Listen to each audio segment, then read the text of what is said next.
Chapter 21, Two-Faced. The python took the contract scroll, and with a puff of white smoke, disappeared from Orochimaru's room. Orochimaru looked down at the snake skin in his hand, murmuring to himself, I felt the aura of this white snake skin, and couldn't resist coming up from the basement. How fascinating! Could this snake skin have belonged to the White Snake Sage?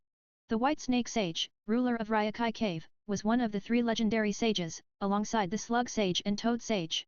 The snake skin in Orochimaru's possession exuded a unique aura, one that could only be associated with a creature as powerful as the White Snake Sage. But as far as Orochimaru remembered, the White Snake Sage was enormous, far beyond the size of the snake skin he held in his hands.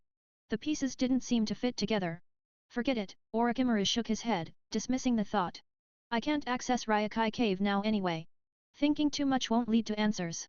With no clear direction to investigate the mystery, Orochimaru decided to shelve the matter for now. After all, Ryokai Cave was a sacred and hidden place accessible only to those who knew its location. Unlike the toads of Mount Myaboku, the snakes of Ryokai Cave couldn't use reverse summoning techniques to bring others to their domain. In the end, Orochimaru knew that if he wanted answers, he would have to find Ryokai Cave himself someday. For now, he could only wait and focus on his current goals. His next issue was the Kusanagi sword, which he had recently acquired. While he wasn't particularly skilled in swordsmanship, Orochimaru recognized the sword's immense value as a weapon. He had obtained it and didn't intend to just hand it over to someone else for free. However, a new problem arose: where to store it. The idea of storing it inside his body, like the original Orochimaru did, crossed his mind. But he quickly dismissed the thought. Keeping a sword inside his body felt both unsightly and unnecessary at this point in time. The Kusanagi sword wasn't as critical to him now as it might have been later in his life. Sealing it in a scroll was an option. But scrolls were external objects. If lost, the Kusanagi sword would be lost too. This was clearly not an ideal solution. Then, he considered placing it in the system warehouse. This option seemed promising. However, it had one drawback: when retrieving objects from the system, the process involved a spatial fluctuation, something akin to the space-time ninjutsu used by Uchiha Obito, not the white smoke seen with conventional space scrolls. While the spatial principle was intriguing, using such a technique at his current age might draw unwanted attention. People might become suspicious if a 6-year-old was suddenly able to access another dimension. Orochimaru pondered for a moment before coming to a conclusion. It doesn't matter. I don't need to use the Kusanagi sword often, so where I store it isn't important for now. With that decision made, Orochimaru waved his hand. A ripple in space occurred, and the Kusanagi sword disappeared into the system warehouse. After securing the summoning technique contract and the Kusanagi sword, Orochimaru felt much better. His mood improved, as he now possessed tools for future growth. He knew that all three sacred lands, Mount Myaboku, Shikotsu Forest, and Ryokai Cave, taught senjutsu, sage techniques. Senjutsu was essential for dealing with the Otsutsuki clan in the later stages of life. In the original series, Orochimaru's body was too damaged from his numerous experiments, and his repeated body swapping through living corpse reincarnation caused rejection between his soul and his physical form. This made it impossible for him to learn senjutsu, leaving him dependent on absorbing senjutsu chakra from Kabuto. But now, everything was different.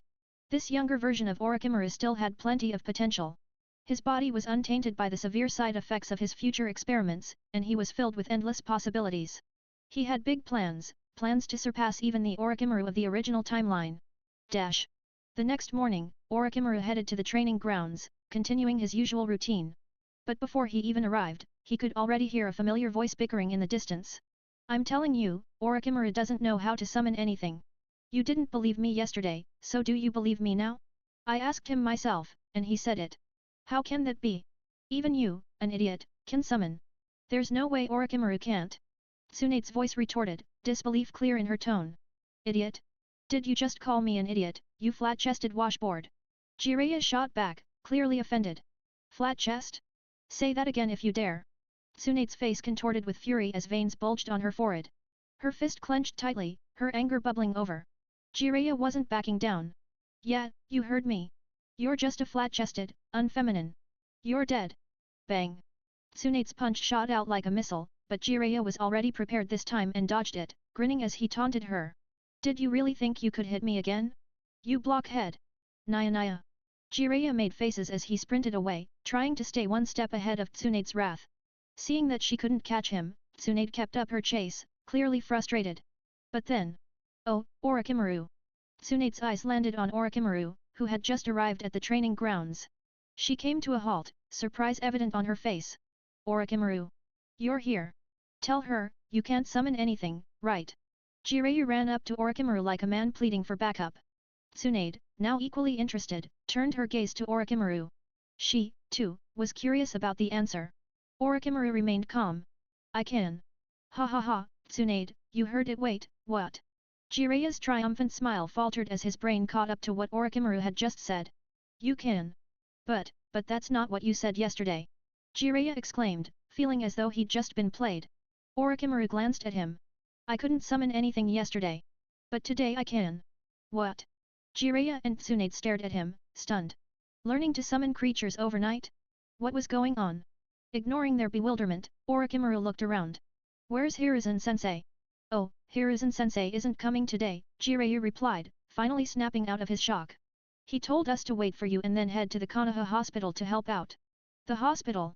Orochimaru paused, his mind racing as a thought came to him. I see. Let's go, then. Without waiting for the others, he turned and began walking toward the Konoha hospital, his mind already planning his next steps. The hospital. A perfect place to obtain blood samples from various ninjas. Hey, Orochimaru. Wait for us. Tsunade called after him. Man, this guy really doesn't understand teamwork, does he? Jiraiya grumbled as he hurried to catch up. Konoha hospital. Hiruzen was there, busy helping out, given the influx of injured ninjas. Bed 11 needs another blood transfusion, a medic shouted. This wound is deep and almost infected. Didn't you disinfect it while on the front lines? Another nurse asked, her tone full of concern. We tried, but the medical facilities on the front lines are limited, replied the injured ninja, grimacing in pain. At that moment, Hiruzen noticed Orochimaru, Tsunade, and Jiraiya entering the hospital and quickly stood up to greet them. Ah, you're here. Come on, help out. You're not skilled enough to handle advanced treatments, so just focus on bandaging for now. He turned to a young woman wearing a white coat with a brown ponytail tied neatly behind her back. Baiwa, have the three of them help with the bandaging. The woman, none other than Baiwako Sarutobi, Hiruzen's wife, looked up and replied, got it. There's plenty of bandaging work, so I'll have them assist the nurses.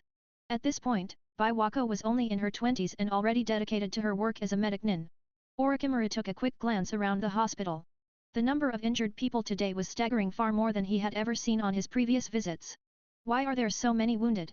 Orochimaru asked, clearly puzzled by the overcrowded state of the hospital.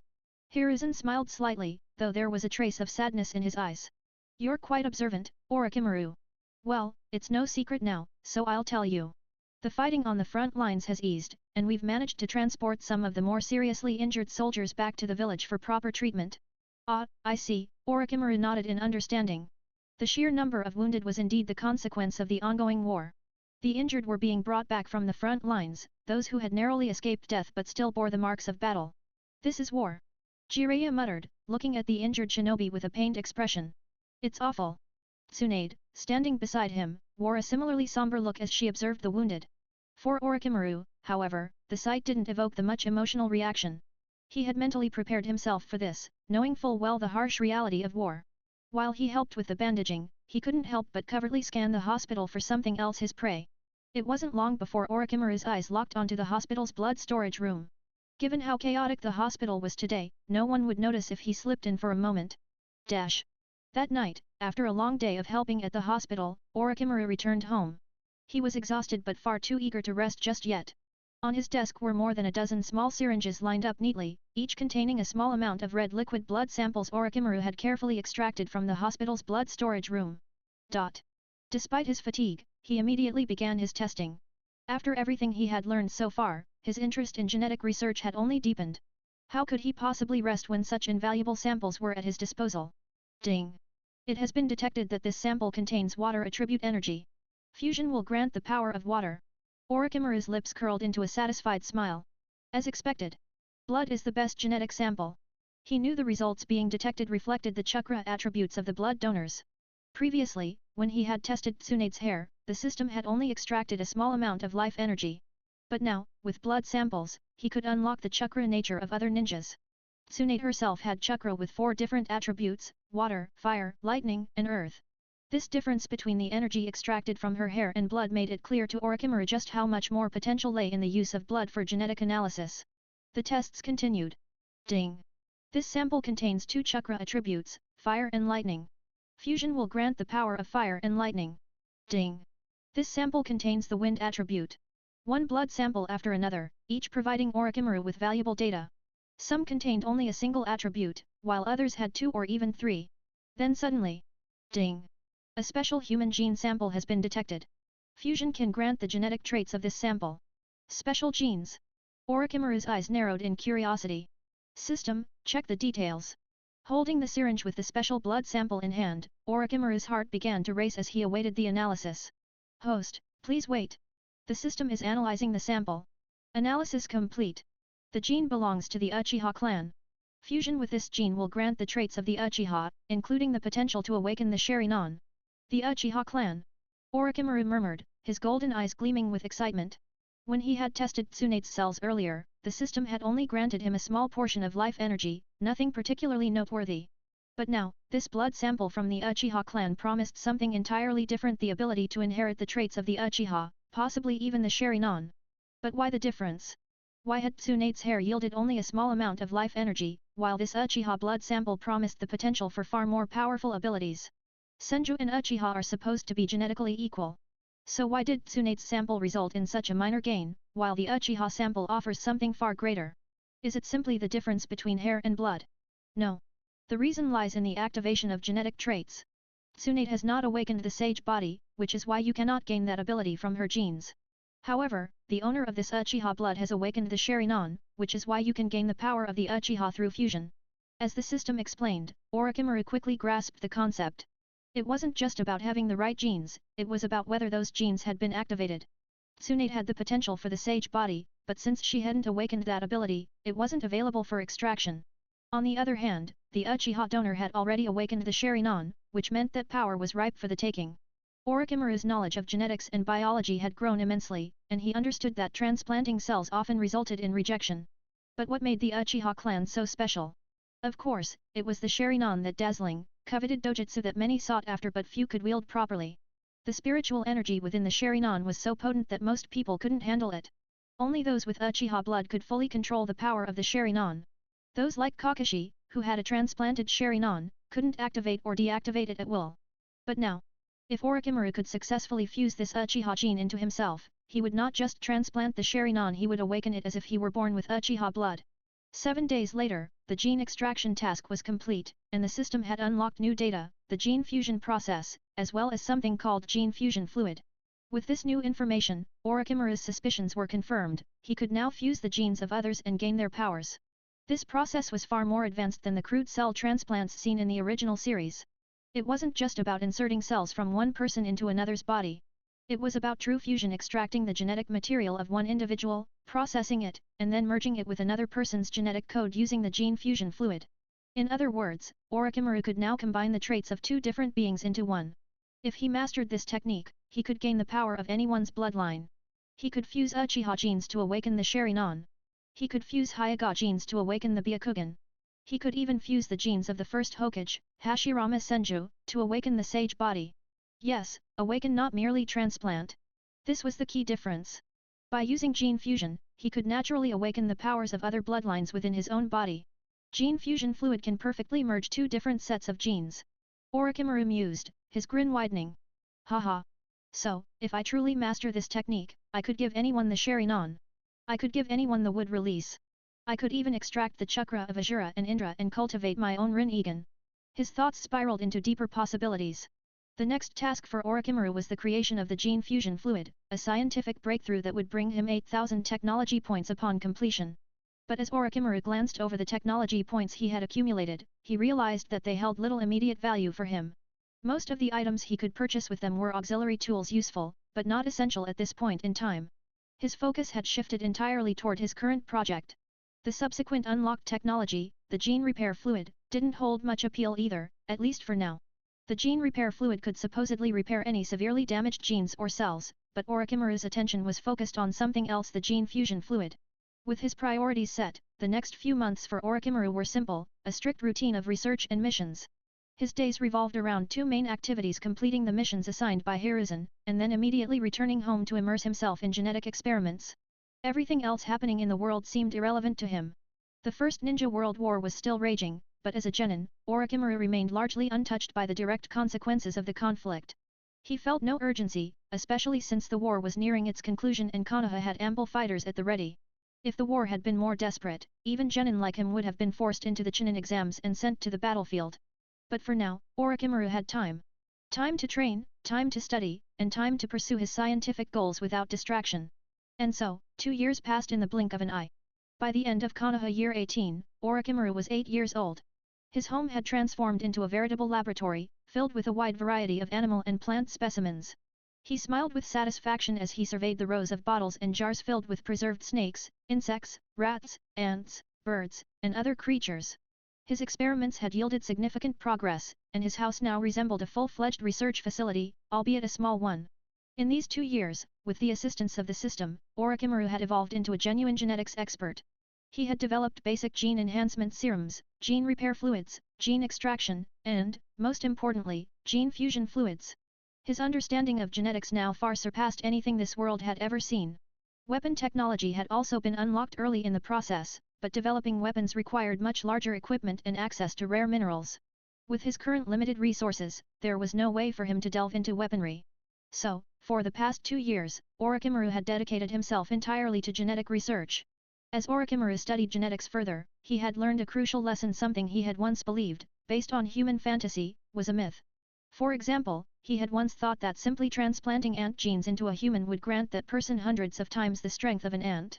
But in reality, the strength of ants was due to their unique body structure, where bones encased their muscles in a way that allowed for tremendous proportional strength. This had nothing to do with genetics. Human and ant body structures were fundamentally different, and ant genes couldn't be utilized in the way he had once imagined. Moreover, Orochimaru had learned that while the gene enhancement serum was incredibly potent upon first use, its effects diminished with each subsequent dose. Even improving quality of the basic genetic enhancement serum to higher levels would only result in marginal improvements, nothing that could compare to the natural strength and resilience of a Senju clan member's cells. As he reviewed his stockpile of genetic drugs in the system warehouse, Orochimaru frowned slightly. It seems, it's time to strike a deal with Konoha. For a while now, Orochimaru had been working on the gene fusion fluid, but his research had hit a bottleneck due to insufficient blood samples. After nearly a year and a half of trial and error, he had finally succeeded in developing the first gene fusion fluid. Yet, even that was not enough to propel his research forward. He needed more inspiration, more samples.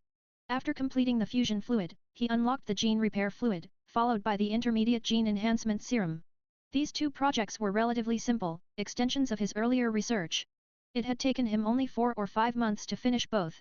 Orochimaru believed that with his newfound experience, recreating the gene fusion fluid would now take him no more than a few days.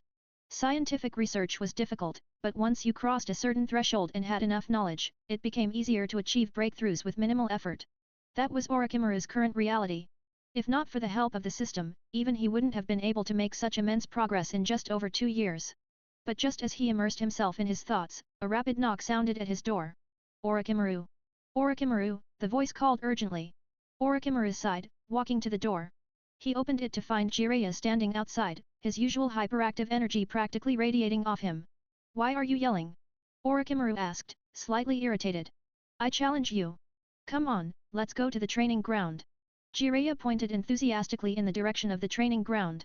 Without waiting for Orochimaru's response, Jiraiya grabbed him by the arm, trying to pull him along. Challenge. Orochimaru raised an eyebrow and smoothly pulled his hand out of Jiraiya's grip. No. Over the past 2 years, Hiruzen had arranged for numerous sparring sessions between Orochimaru and Jiraiya. Each time, Jiraiya had been utterly outmatched, failing to land even a single decisive blow on Orochimaru. As a result, Orochimaru had grown tired of these one-sided fights. After all, continually beating an opponent who couldn't challenge him was boring. Hey, hey! I learned a new move this time. I can definitely beat you now. Jiraiya said with a mischievous grin, clearly excited by the idea. And once I defeat you, Tsunade will have to become my girlfriend. Just thinking about it gets me all fired up. Keep dreaming, Orochimaru replied flatly, pouring cold water on Jiraiya's fantasy. Even if you win, Tsunade still won't be interested in you. Orochimaru wasn't just speaking from memory. After spending so much time with Jiraiya and Tsunade, he had come to understand Tsunade's taste in men. Tsunade's 2 main criteria for a partner were simple, strength and looks. As the princess of the Senju clan, it was only natural that Tsunade would have high standards. She herself possessed immense strength, and while her beauty was undeniable, she had every right to be selective. Jiraiya? He had decent strength, but his looks, Well, they left a lot to be desired. Strength alone isn't enough, Jiraiya. Even if you manage to improve, that face of yours isn't going to win her over, Orochimaru said with a hint of amusement. Jiraiya frowned, his confidence deflating for a moment before his usual bravado returned. TCH, what do you know? Just wait and see. I'll get her to notice me, no matter what. Orochimaru sighed inwardly. He knew how determined Jiraiya could be, but he also knew that some things weren't going to change no matter how hard Jiraiya tried. Orochimaru's sharp words hit Jiraiya hard, but Jiraiya was notoriously thick-skinned. He wasn't going to let Orochimaru's comments knock him down so easily. How do you know it's impossible if you don't try? I believe that if I persist, I'll be able to win her over one day. Jiraiya said, his voice filled with stubborn optimism. Then, he quickly changed the subject. So, are we going to fight or not? Orochimaru didn't hesitate for even a second. Not interested. His refusal was blunt and definitive. Orochimaru had more important things to do. He had no time to waste on Jiraiya's silly challenges. His days were filled with experiments and advancing his knowledge, not indulging Jiraiya's fantasies. Jiraiya looked deflated. He had trained for days, hoping to test out his new techniques, but here was Orochimaru, shutting him down with zero interest. It felt like throwing a punch into cotton, no resistance, no impact. Just utterly frustrating. You. Just as Jiraiya was about to argue further, something caught his eye. His gaze wandered toward Orochimaru's open door, and his expression quickly changed to one of curiosity. Hey, Orochimaru, what's going on in your house? Jiraiya's attention was completely diverted now. He noticed the various glass jars, test tubes, and other experimental equipment scattered around the room. Whoa, what are all these? Seriously, what are you doing in here? This wasn't the first time Jiraiya had been to Orochimaru's house, but he'd never really been inside before, nor had he seen what Orochimaru was up to. Usually, Orochimaru kept the door shut tight and ensured no one could peek in. But this time, perhaps by accident, or maybe just because Orochimaru was no longer trying to hide it, the door was open, revealing what looked like a laboratory inside. Though all the advanced scientific equipment provided by the system was neatly stored away, the standard Konoha-grade tools and supplies were enough to leave Jiraiya stunned. Bottles filled with strange liquids, jars containing mysterious specimens, and piles of books were neatly arranged around the room. Jiraiya's jaw dropped. At only 8 years old, the sight of so much scientific equipment was dazzling. These are all yours. Of course, Orochimaru answered flatly. What the heck are you doing with all this stuff? Jiraiya asked, still in shock. Improving my strength, Orochimaru responded matter-of-factly. Improving your strength? Jiraiya blinked, then let out a laugh. What kind of nonsense is that? Everyone knows the way to get stronger is by training every day, not playing with bottles and jars. What could this possibly do? Orochimaru gave him a withering look. With your intelligence, I wouldn't be able to explain it. Orochimaru. Jiraiya. What are you What's this? At that moment, Tsunade suddenly appeared, dropping down from the roof and walking straight through the open door. She looked around the room, her eyes widening with surprise. She had seen many things in her young life, but this? This was unexpected. Tsunade hadn't known that Orochimaru was conducting research. She looked at the various bottles and jars, her curiosity piqued. Her eyes then drifted to a pile of genetics books sitting on the nearby table. Without thinking, Tsunade grabbed one of the books, flipping through a few pages. This is amazing. You actually understand all this? I didn't understand it at first, Orochimaru replied calmly, but now I do. When he had first started his research, Orochimaru had indeed been confused by much of the scientific jargon. It had taken him half a year just to develop his first batch of primary gene enhancement fluid. Now, after 2 years of intense study and practice, he could make multiple batches in just a few days.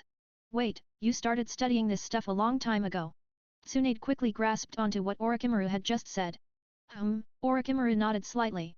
With 2 years of rigorous training under his belt, Orochimaru's strength had grown significantly. He no longer felt the need to hide his activities from Tsunade or Jiraiya. Besides, Konoha already had medics and scientists researching similar fields, so his work didn't seem too outlandish.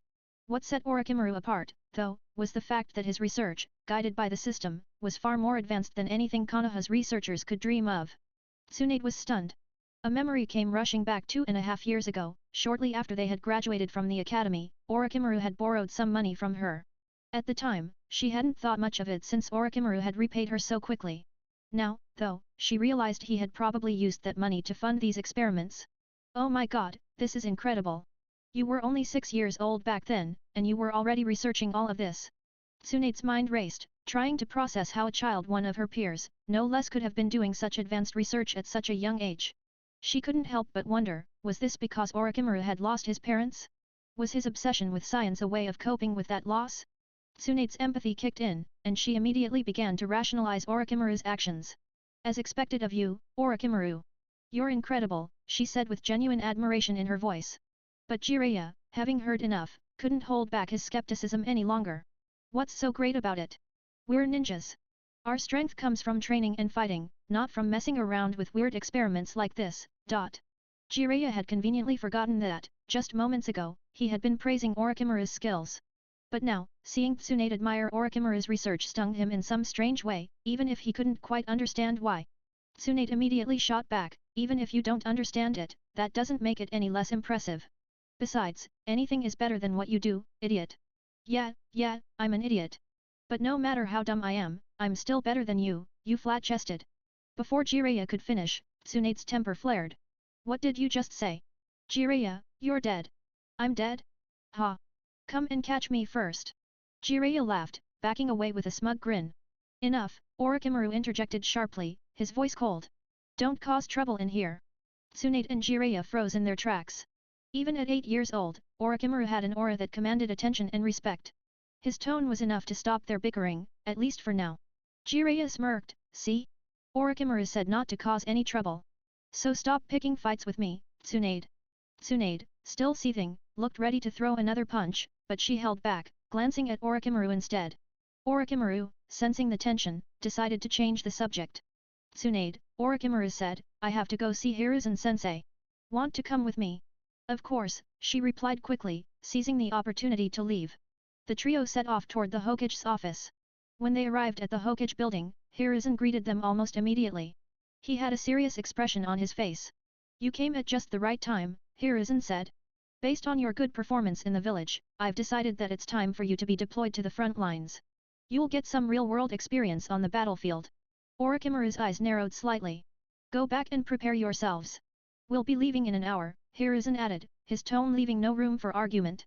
Hearing this, Orochimaru knew immediately that his plans would have to be postponed. The battlefield awaited. The First Ninja War, despite being called a war, was more like two villages locked in a prolonged battle of attrition, Konoha vs Kumigakure, and Kirigakure vs Iwagakure.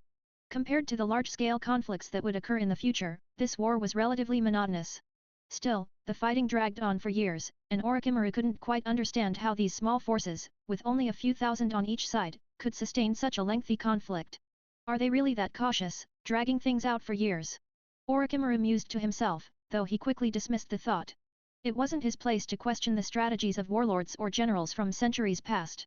He originally had plans of his own plans to exchange a weakened version of the basic gene-enhancing fluid he had recently developed in exchange for Konoha's support in furthering his scientific research. He also had hopes of gaining access to the remains of the first Hokage, Senju Hashirama, whose cells were of great interest to him.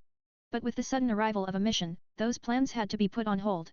An hour later, fully armed, Orochimaru stood at the entrance of Konoha village alongside Tsunade and Jiraiya. All three were dressed in standard ninja gear, forehead protectors, ninja uniforms, weapon pouches, scrolls, leg wraps, and ninja shoes. This wasn't their first mission, but until now, their tasks had been mundane D-rank missions like picking up garbage, weeding fields, catching cats, and delivering letters.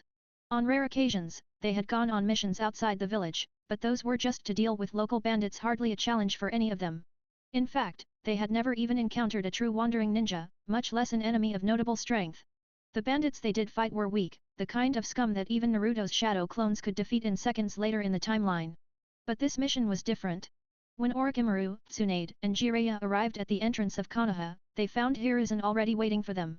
He, too, was fully armed, wearing black battle armor that gave him a commanding presence.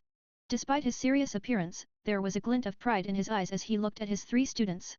Hiruzen couldn't help but feel a sense of satisfaction, especially when it came to Orochimaru. The boy's natural talent and dedication made him a prodigy, one that Hiruzen was proud to call his disciple. Let's go, Hiruzen said simply. There were no inspiring speeches or fiery words. Just those simple words to kick off the mission. As they traveled, Hiruzen briefed them on the details of the mission. According to his information, the second Hokage, Senju Tobirama, had already returned to the front lines with a force of seasoned ninjas. The enemy cloud ninjas from Kumigakure had begun to retreat. With the most intense fighting over, the battlefield was now less dangerous. Still, Hiruzen wanted his students to experience the reality of war. They were the future of Konoha, and he had a duty to prepare them for what was to come. He wanted them to see firsthand just how brutal the battlefield could be. As they moved swiftly through the forest, the four of them jumped from tree to tree, moving like shadows through the foliage. The scenery on both sides blurred as they sped toward the front lines. Finally! Jiraiya said with excitement, barely able to contain himself. We're going to the battlefield. I bet we're the youngest ones out there, hi. Indeed, at barely 9 years old, the three of them were quite young to be deployed to a battlefield during the First Ninja World War. However, Orochimaru, who knew the future, couldn't help but think that their age was rather late compared to the standards that would come in future wars. In the original timeline, Uchiha Itachi was brought to the battlefield at the age of 4, and Kakashi graduated from the academy at 5 and became a Chunin at 6, immediately seeing combat. Compared to those prodigies, Orochimaru, Tsunade, and Jiraiya's age didn't seem particularly early at all. The closer they got to the front lines, the more signs of battle they encountered. They arrived at the northeastern defense line of the Land of Fire, and immediately, the devastation of war was apparent. Trees were splintered and swayed ominously, and rocks were shattered into fragments. The ground was littered with kunao, shuriken, and broken ninja swords, signs of the intense battles that had taken place there. If one looked closely, they could even spot corpses that hadn't yet been removed. This is war. Jiraiya muttered, his voice much quieter now. His earlier excitement was completely gone, replaced by an uneasy silence as he took in the carnage around him. The sight of the corpses, their eyes wide open, their faces twisted in pain, was enough to unsettle even Tsunade. She had trained to become a strong kunoichi, but no amount of training could prepare a person for the horrors of war. Both she and Jiraiya had grown up in a peaceful village, and this was their first real taste of the battlefield. Orochimaru, however, remained calm.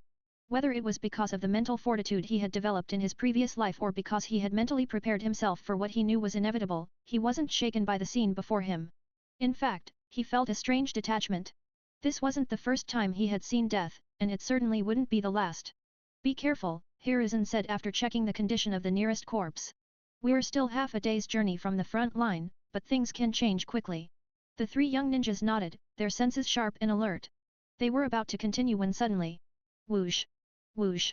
Whoosh! 6 figures appeared out of nowhere, surrounding them. The sound of shuriken cutting through the air filled the clearing. Jiraiya and Tsunade were startled, quickly assuming defensive positions. Orochimaru narrowed his eyes, observing the 6 figures that had surrounded them. He focused on the forehead protectors they wore. One of our own. Orochimaru murmured under his breath. In the chaos of battle, identifying friend from foe was crucial. The forehead protector was the first line of identification.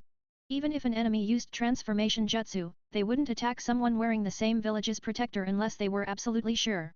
The leader of the group, a ninja wearing sunglasses, stepped forward. Is that you, Hiruzen-sama? The man asked. Hiruzen smiled slightly. Ah, Aberame Takia. It's good to see you. Hearing their leader's name called, the other 5 ninjas visibly relaxed. They lowered their weapons and dispersed slightly, allowing the tension in the air to ease. Identity confirmed. Stand down, Takia ordered his men. Orochimaru, watching all this unfold, realized just how tense and dangerous the battlefield really was. It was much more rigorous than he had imagined. Even in seemingly safe territory, trust was something fragile and easily broken. This was the reality of war, a reality they would soon face firsthand. The primary function of a forehead protector isn't actually to protect the forehead. Its main use is to distinguish the ninja's allegiance on the battlefield. After all, even within the same village, many ninjas may not know each other personally. And during the chaos of battle, who has time to closely inspect every face? When 2 teams of ninjas encounter each other in the wild, they'll first confirm their allegiances and exchange passcodes to ensure they're on the same side. At this moment, Aberame Takia heard Hiruzen call his name, instantly reassuring him that this wasn't a trick from the enemy. After all, Takia was just an ordinary member of the Aberame clan. There's no way the enemy would know his name unless they were intimately familiar with his people.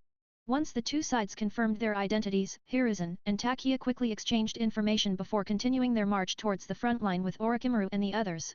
War, it's terrifying. Jiraiya muttered under his breath as they ran. The scene of the blood-soaked battlefield still lingered vividly in his mind. The sheer brutality of what he had witnessed left a deep impression, something that could shock even a seasoned fighter, let alone a child. At 8 years old, Jiraiya's mental fortitude was limited. It was his first time seeing the battlefield, and in truth, even many adult ninjas would be scared stiff by such carnage. Tsunade, running beside him, nodded in agreement. Yeah, hearing stories is one thing, but seeing it in person, it's different. War is always like this, Hiruzen said, trying to comfort them.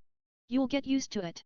He had already witnessed countless similar scenes, and over time, they had dulled his emotions. After reassuring them, Hiruzen's gaze drifted toward Orochimaru. Outwardly, there was no noticeable change in Orochimaru's expression before or after the battle. Was this kid just naturally born to be a ninja? Hiruzen couldn't help but wonder. At the Konoha border, within the military outpost. Oh? Monkey, you've arrived. The second Hokage, clad in blue armor, greeted the four as they landed. His expression was serious as he finished preparing his gear. Several prominent Konoha shinobi stood by his side, each a pillar of the village's strength. Among them were the rotund Akimichi Tofu, Uchiha Kage wearing his clan's emblem, and Danzo, with a noticeable scar etched on his chin. This wasn't Orochimaru's first time seeing these individuals, but he had never been so close to them before. Now that he had a chance to examine them up close, he could feel the immense strength radiating from these veterans. However, it was the second Hokage that stood out the most. Even though he wasn't intentionally exuding his power, Orochimaru could still feel the overwhelming aura he possessed. Hiruzen nodded at his teacher, the second Hokage. Sensei, I've brought them to the battlefield. Before the second Hokage could respond, Danzo interrupted with a sharp retort. Hiruzen, what are you doing bringing children here? Do you know where you are? Though they were teammates, Danzo and Hiruzen were also rivals, locked in a perpetual struggle for dominance. They pushed each other, sometimes out of genuine competition, and sometimes out of mutual animosity. The second Hokage rarely interfered in their squabbles, believing that rivalry bred progress. As for why Danzo was so opposed to the children being here, well, any ninja forced to go to the battlefield at the age of 6 or 7 could understand. It wasn't ideal by any means. If it were up to him, no child would set foot on the battlefield. Is this really Danzo? And now, here they were. Haha, don't worry so much, Danzo, Hiruzen responded with a hearty laugh, a stark contrast to the cold and calculating demeanor of his future self. These kids are more capable than you think.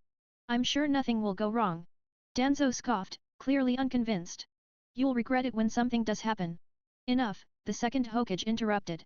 What's done is done. Let's focus on the task at hand. His gaze shifted to Orochimaru, who felt the weight of the Hokage's stare. Hiruzen, I'm leading the main force to strike at their vanguard. You take a team of Umbu and clean up the remaining stragglers.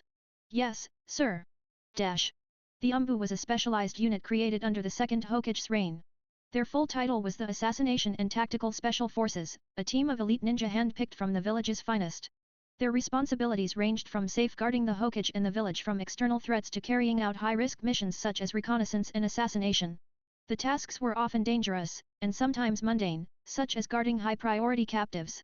Due to the sensitive nature of their missions, Umbu members always operated wearing white animal masks to conceal their identities, with all mission details kept highly classified.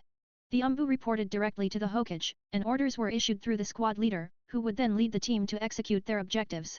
For now, Hiruzen had been temporarily entrusted with command over one such 5-man Umbu squad. The team, all clad in dark uniforms and animal masks, consisted of 4 men and 1 woman. Including Hiruzen and Orochimaru, the group now totaled 9.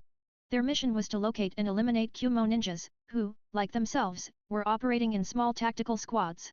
Hiruzen-sama, one of the masked Umbu spoke up hesitantly, are you sure bringing these children along is wise decision?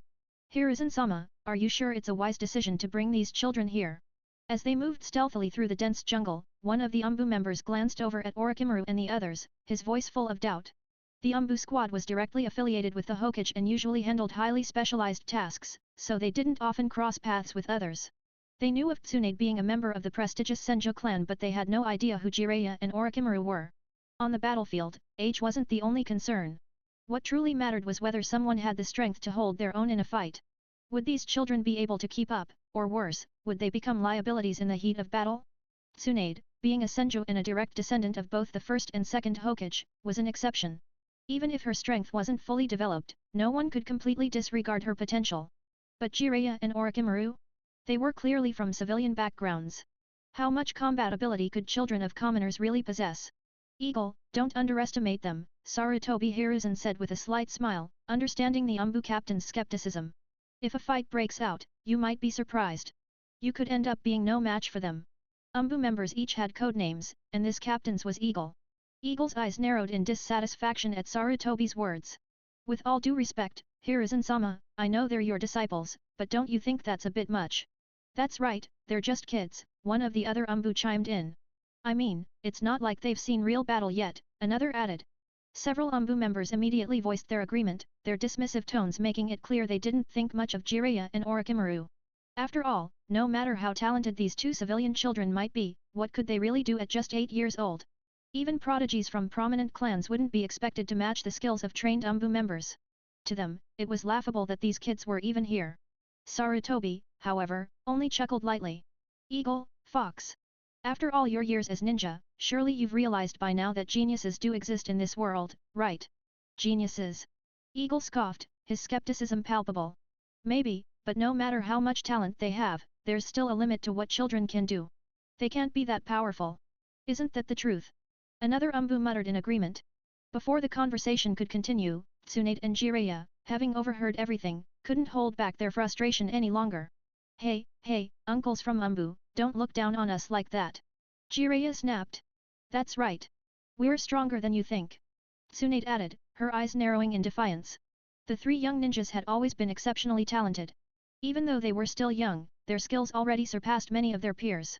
In fact, they had the raw potential to surpass many experienced Chunin. For context, Chunin were the most common rank of ninja in every village. Even among the Umbu, there were numerous standout Chunin. Sarutobi's claim wasn't an exaggeration, the only thing these three lacked was experience in real battlefield conditions. Haha, the kids sure are confident, aren't they? One of the Umbu said with a mocking grin. Yeah, let's see if they're still so bold when they're face to face with an enemy. Hope they don't wet their pants, another laughed. Ha ha ha. You. Before Tsunade could fire back, Orochimaru, who had remained quiet up to this point, suddenly interrupted in a cold, calm voice. Everyone, stop. There are enemies ahead. At once, the entire group went silent, and all eyes turned to Orochimaru. Even Hiruzen was surprised. Sarutobi raised his hand, signaling everyone to halt. Orochimaru, what is it? There are enemies up ahead, Orochimaru repeated, his voice steady. One of the female Umbu, the squad's designated sensory ninja, was visibly confused. Enemies? Kid, don't make things up. I'm the censor here, and I haven't sensed any weight. She froze mid-sentence as her expression changed. Oh no! There are enemies. Everyone, get ready. Whoosh whoosh whoosh. In an instant, the group of 9 turned into blurs, swiftly moving to find cover amidst the thick foliage. As they settled into their positions, hidden behind trees and rocks, many of the Umbu cast sidelong glances at Orochimaru, their expressions no longer filled with skepticism but rather with a glint of recognition. Hiruzen, Tsunade, and Jiraiya were less surprised, knowing that Orochimaru possessed an innate sense for danger, but the Umbu members were dumbstruck. Is this kid also a sensory type? One of them muttered, his voice full of admiration. The female Umbu censor, codenamed Nightingale, was particularly stunned. She prided herself on her perceptive abilities. While not the strongest censor in the village, she was skilled enough to be placed in Umbu. Yet, this young boy had detected the enemy before she had? Did that mean Orochimaru's perception abilities were stronger than hers? However, what none of them knew was that Orochimaru's actions weren't entirely due to his natural talent. He had secretly employed a technique of his own, a small swarm of nearly invisible flies, part of a technology unique to him. He had released them ahead of the group to scout for any potential threats in the dense forest. In a war zone, where enemy ambushes could occur at any moment, vigilance was key. While the rest of the group had to rely on their senses, Orochimaru's flies could move faster and detect enemies far ahead. That's how he had managed to pinpoint the enemy's location before even Nightingale could. Swish! Before anyone could dwell too long on the matter, 3 figures suddenly appeared from the trees ahead, dashing through the undergrowth. As they stepped into view, the sunlight glinted off the metal of their forehead protectors, which bore the unmistakable symbol of the village hidden in the clouds, Kumagakuer. Konoha Border, Kumo Ninja Village Defense Line. In the dense jungle, a group of about a dozen swift and agile figures darted through the undergrowth with practiced ease. Among the group, both men and women were easily recognizable by their dark skin and the sophisticated ninja swords strapped to their backs. Their attire and demeanor marked them as the elites of the Kumo Ninja Village. Damn it, what is the Raikage thinking, compromising with Konoha like this? One of the men suddenly grumbled, his tone dripping with dissatisfaction. Judging by his voice, it was clear that he was not pleased with their leader's decision. Exactly. After all this time and fighting, how can a mere agreement erase the hatred between us? I agree. Those Konoha ninjas deserve to die, another added angrily, his voice full of venom. Several other ninjas in the team nodded in agreement, their expressions dark. Enough. The man leading the group, a ninja named Shai, interrupted with a stern voice. I know some of you lost family to Konoha, but Raikage-sama gave us orders, and we must follow them. TCH, I know, one of them grumbled, but before we leave, we're going to have one last bit of fun on this battlefield. That's right. We can at least kill a few more Konoha dogs before we retreat. Exactly. I hope we meet some. Hold on. Shai, now crouched on a tree branch, raised his hand abruptly, signaling the group to stop. Everyone immediately halted in their tracks, their movements disciplined and silent. What's wrong, Captain Shai? One of the ninjas behind him asked. With a wicked grin, Shai responded, it seems we've found ourselves a little mouse. Oh. The ninja who had spoken returned the grin. Kai, sense anything? The ninja named Kai, a wiry man, nodded and knelt to the ground, placing 2 fingers lightly on the soil. He closed his eyes, concentrating deeply. How many can you sense? Shai asked, his voice tense with anticipation. 9 people, Kai answered confidently, his eyes still closed. It was clear that Kai was the team's sensory ninja, and in the dense forest where visibility was limited, it was often these perception-based abilities that determined victory in battle. By identifying the number and positioning of enemies, a proper strategy could be devised. Only 9. Shai smirked, glancing at his own group of 12. Seems like we've got the advantage. I'll take 2 of you with me to lure them out. The rest of you, lie in wait for the right moment to strike. Understood. Dash. Whoosh. Ding ding ding. 3 Kumo ninjas appeared in the clearing, and Konoha's group immediately launched an attack. Several shurikens were hurled in quick succession. The 3 cloud ninjas, who had anticipated the ambush, easily deflected the projectiles. Ha! You Konoha cowards, come out and fight us, one of the Kumo ninjas shouted mockingly, his voice full of contempt. Ha ha ha, did you really think you could ambush us? As they taunted their enemies, the Kumo ninjas skillfully dodged the attacks while throwing kunai equipped with explosive tags in return. Boom! The explosions rocked the Konoha team's hiding spots. Hiruzen, watching the unfolding chaos, narrowed his eyes. Their sensory ninja is quite skilled. Eagle, stall them for as long as you can. Understood, the Umbu ninja known as Eagle responded. He quickly formed hand seals and slammed his hands to the ground. Earth release, rock attack. Immediately, sharp, jagged rocks shot up from the earth, hurtling toward the Kumo ninjas like a volley of bullets. Hiruzen glanced back at his 3 young students. Orochimaru, Tsunade, Jiraiya, just fight as you normally would, but be cautious. Got it, all 3 responded in unison. Hiruzen then turned to the rest of the group. Everyone else, come with me to engage the enemy. Yes, sir. In a flash, Hiruzen's form blurred into an afterimage as he led the charge toward the battlefield. Dash. The battle began in earnest, and chaos erupted as every Konoha ninja found themselves face to face with an opponent. Hiruzen himself was quickly engaged by 3 Kumo ninjas, their combined attacks forcing him to stay on the defensive. Meanwhile, Jiraiya watched the scene unfold, his eyes wide with fear. He swallowed hard, clearly unnerved by the intensity of the battle. Just as he was about to speak, Orochimaru grabbed him by the collar and yanked him forward. Stop daydreaming, Orochimaru's cold voice cut through the noise as he dragged Jiraiya to safety. Boom! A massive explosion rocked the ground right where Jiraiya had been standing just moments ago. That was close. Jiraiya gasped, clutching his chest in relief. He was about to thank Orochimaru when... Whoosh whoosh whoosh! 3 Kumo ninjas suddenly landed in front of the trio, 2 men and 1 woman. Oh? What do we have here? Just 3 little brats, one of the men sneered. Ha ha ha, shouldn't kids your age still be sucking at their mother's tits, the other man mocked. The female ninja, however, was less amused. Quit fooling around. They may be kids, but they're still our enemies. Let's finish this quickly. On the battlefield, age didn't matter. If you wore the forehead protector of the enemy, you were a target to be eliminated. With a cold smile, the female ninja drew her sword and leapt into the air, shouting, since you're here on the battlefield, don't blame me for being ruthless. Die, little brats! Her blade glinted under the sunlight as she performed a powerful move, cloud style, crescent moon slash. Whoosh! The crescent-shaped sword energy sliced through the air, speeding mercilessly toward Orochimaru and the others. The Kumo ninjas, well versed in close combat and known for their mastery of lightning-based jutsu and sword techniques, believed that once they closed the distance, victory was assured. Most Konoha ninjas were weaker in melee combat, and only the Uchiha and Hyuga clans had the power to reliably counter such direct attacks. For these 3 Kumo ninjas, it seemed like an easy win. Clang! The sound of metal clashing rang out as the female ninja's attack was blocked. Her eyes widened in shock. What? Blocked? By this brat? Nanny? Orochimaru, his face expressionless, had intercepted the strike with his own blade.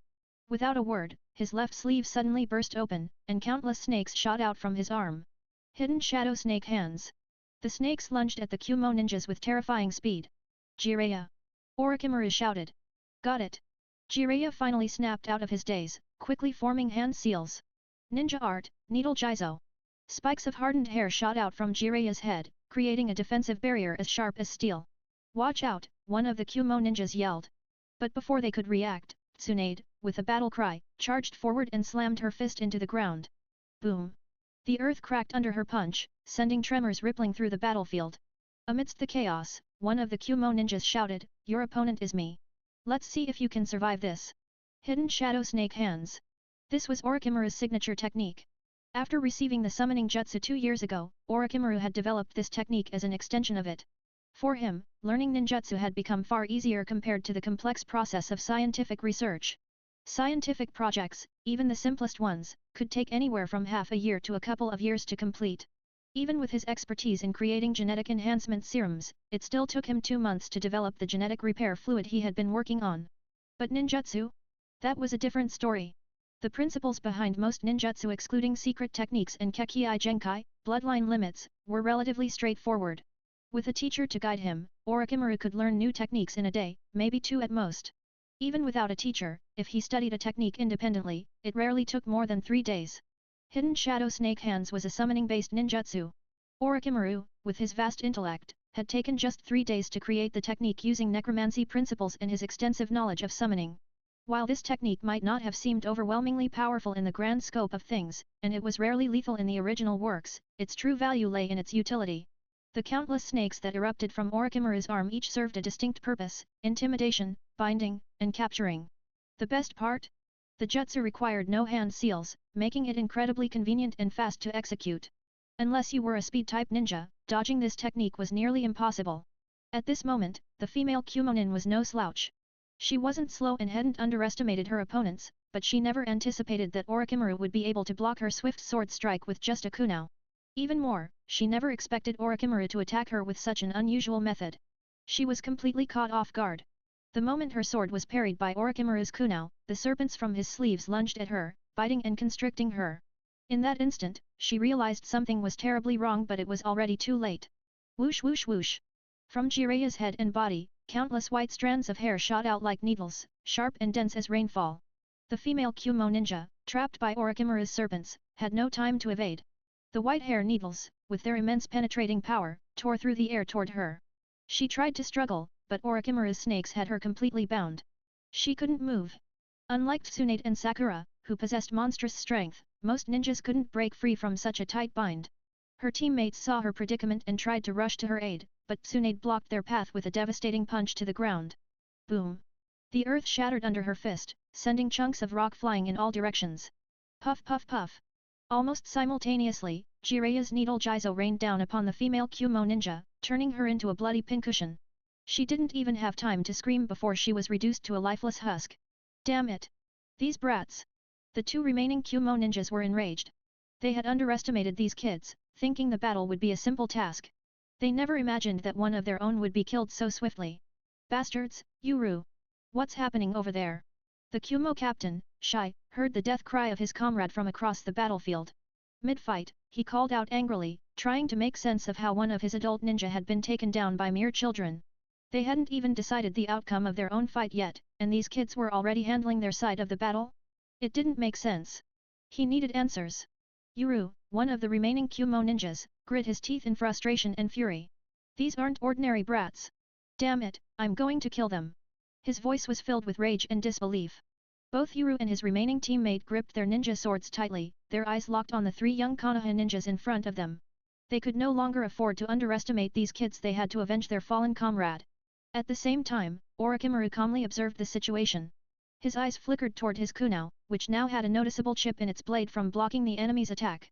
He was impressed by the sharpness of the Kumo ninja's sword. Glancing at Jiraiya, who was still frozen in shock, Orochimaru's frown deepened. Jiraiya, what's wrong with you? Orochimaru asked, his voice sharp with irritation. Jiraiya, pale and trembling, muttered, Did I really kill someone? He was only 8 years old. Up until now, the missions they had been assigned merely involved subduing or capturing enemies. Never before had Jiraiya taken a life. The realization that he had just killed someone for the first time sent a chill down his spine, shaking his young heart to the core. Orochimaru, on the other hand, was unfazed. It was his first time experiencing this, too, but unlike Jiraiya, the act of killing didn't disturb him. If anything, he felt a strange excitement, as if something inside him had been unleashed. The hatred, the frustration he carried, it had found an outlet, and killing the enemy only amplified that feeling. What of it? Orochimaru said coldly, his voice devoid of sympathy. If you don't kill them, they'll kill you. Didn't you undergo mental training for this? Tsunade, though slightly more compassionate than Orochimaru, was also quick to snap Jiraiya out of his shock. Jiraiya, now's not the time to hesitate.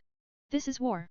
Growing up in the Senju clan, where generations of warriors had fought and died, Tsunade had come to terms with the harsh realities of battle faster than Jiraiya. She knew that mercy and hesitation could be fatal on the battlefield. But, Jiraiya stammered, still struggling with his conscience. There's no but. They're coming.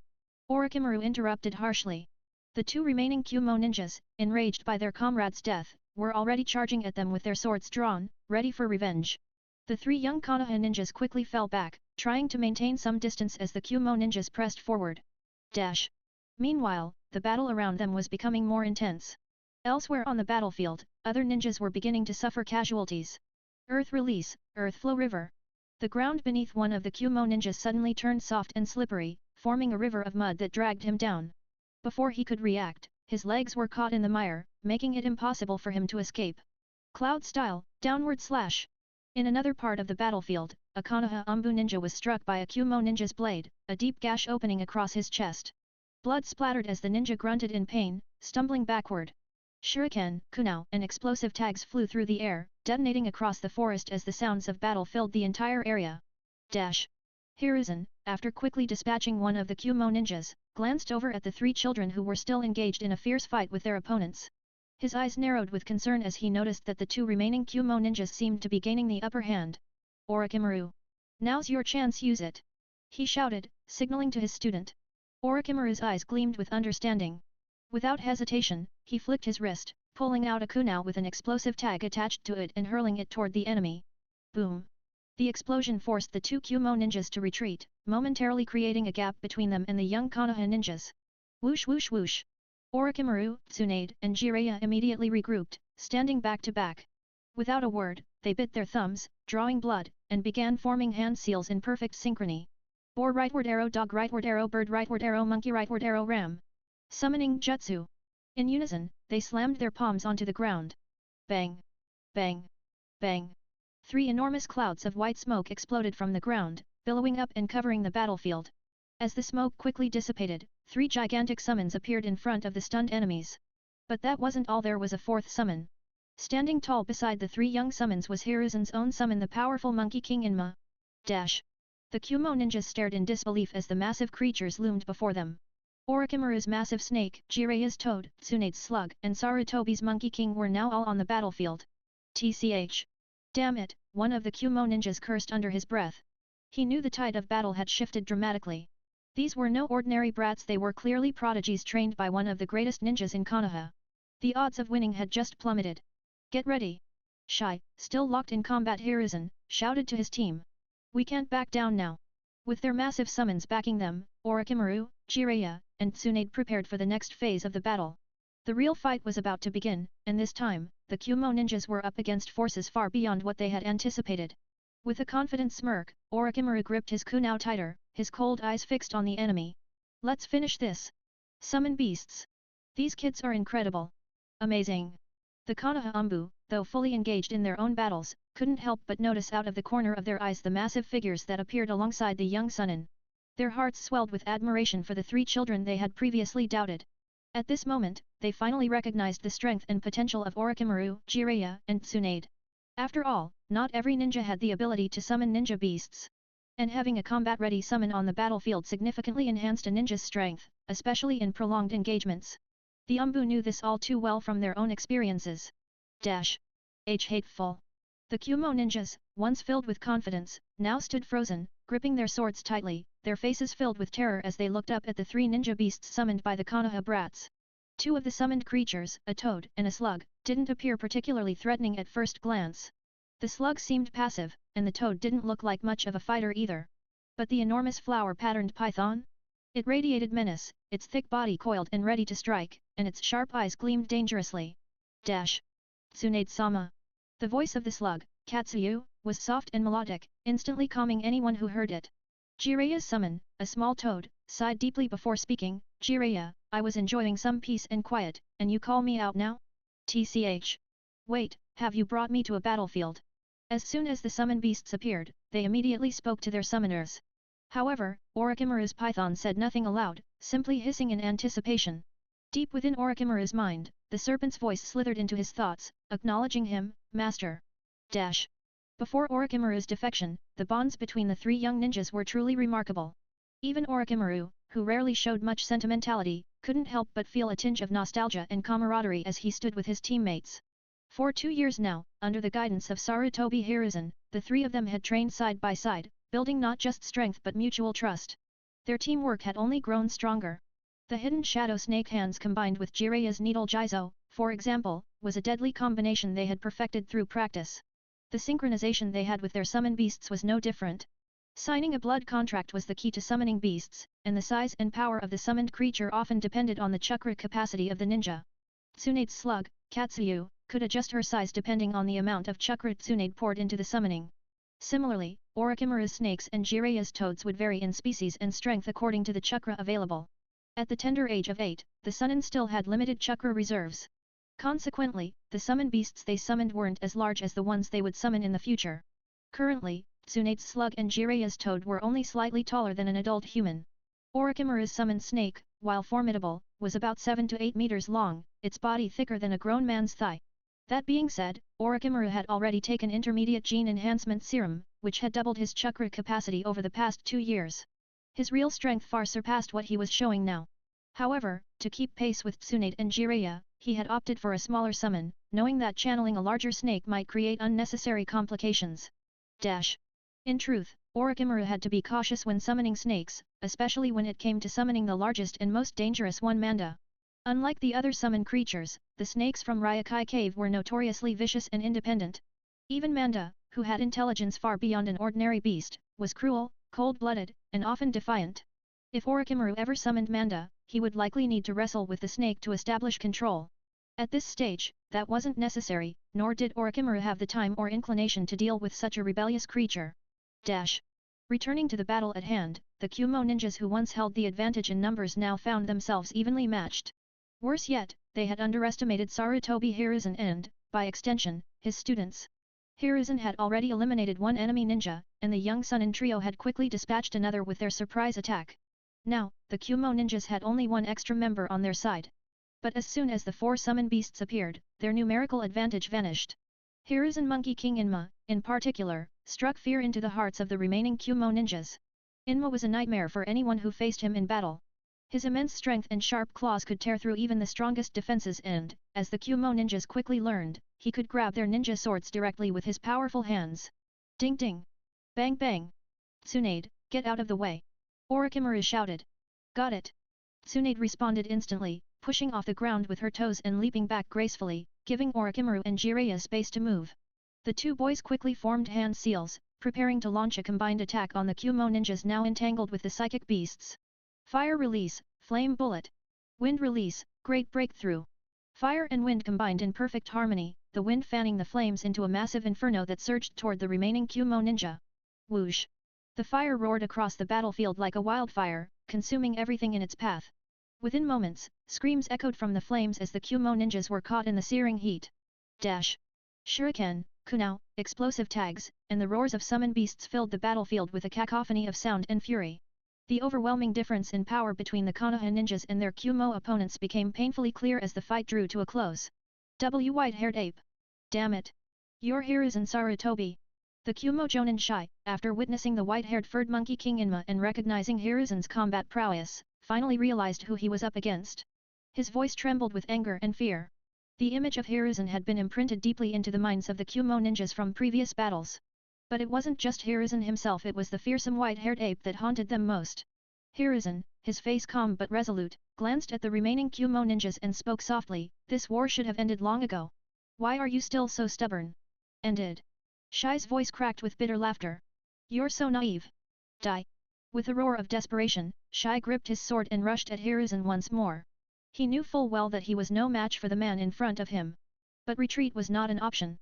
Looking around at the bodies of his fallen comrades, Shai realized that the miscalculations he had made in underestimating Hiruzen and his students had cost his entire team their lives.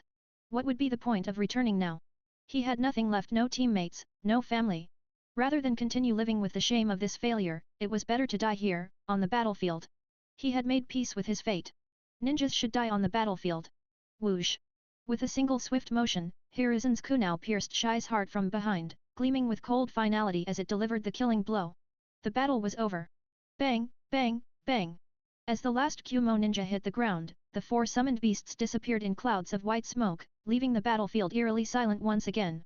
The once tranquil forest was now a chaotic mess, the earth torn and scarred, trees uprooted and the ground littered with debris, an all too familiar scene in the aftermath of a battle.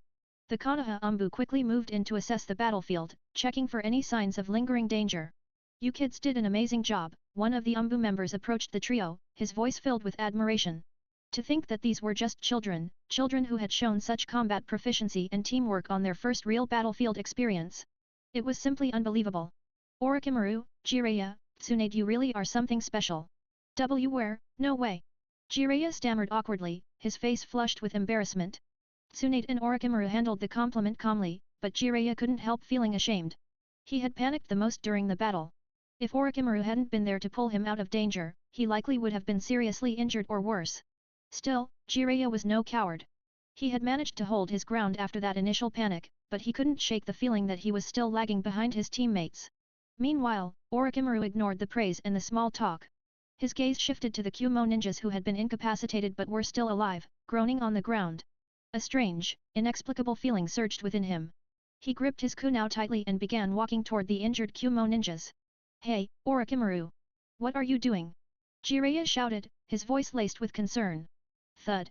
Without answering, Orochimaru slashed one of the downed Kumo ninjas across the neck, blood spilling out as the enemy ninja's life quickly faded away. Jiraiya's eyes widened in shock. Tsunade also flinched, a trace of unease flickering across her face. This was different. Although they were enemies, these Kumo ninjas had already lost the ability to fight. Was there really a need to kill them in cold blood?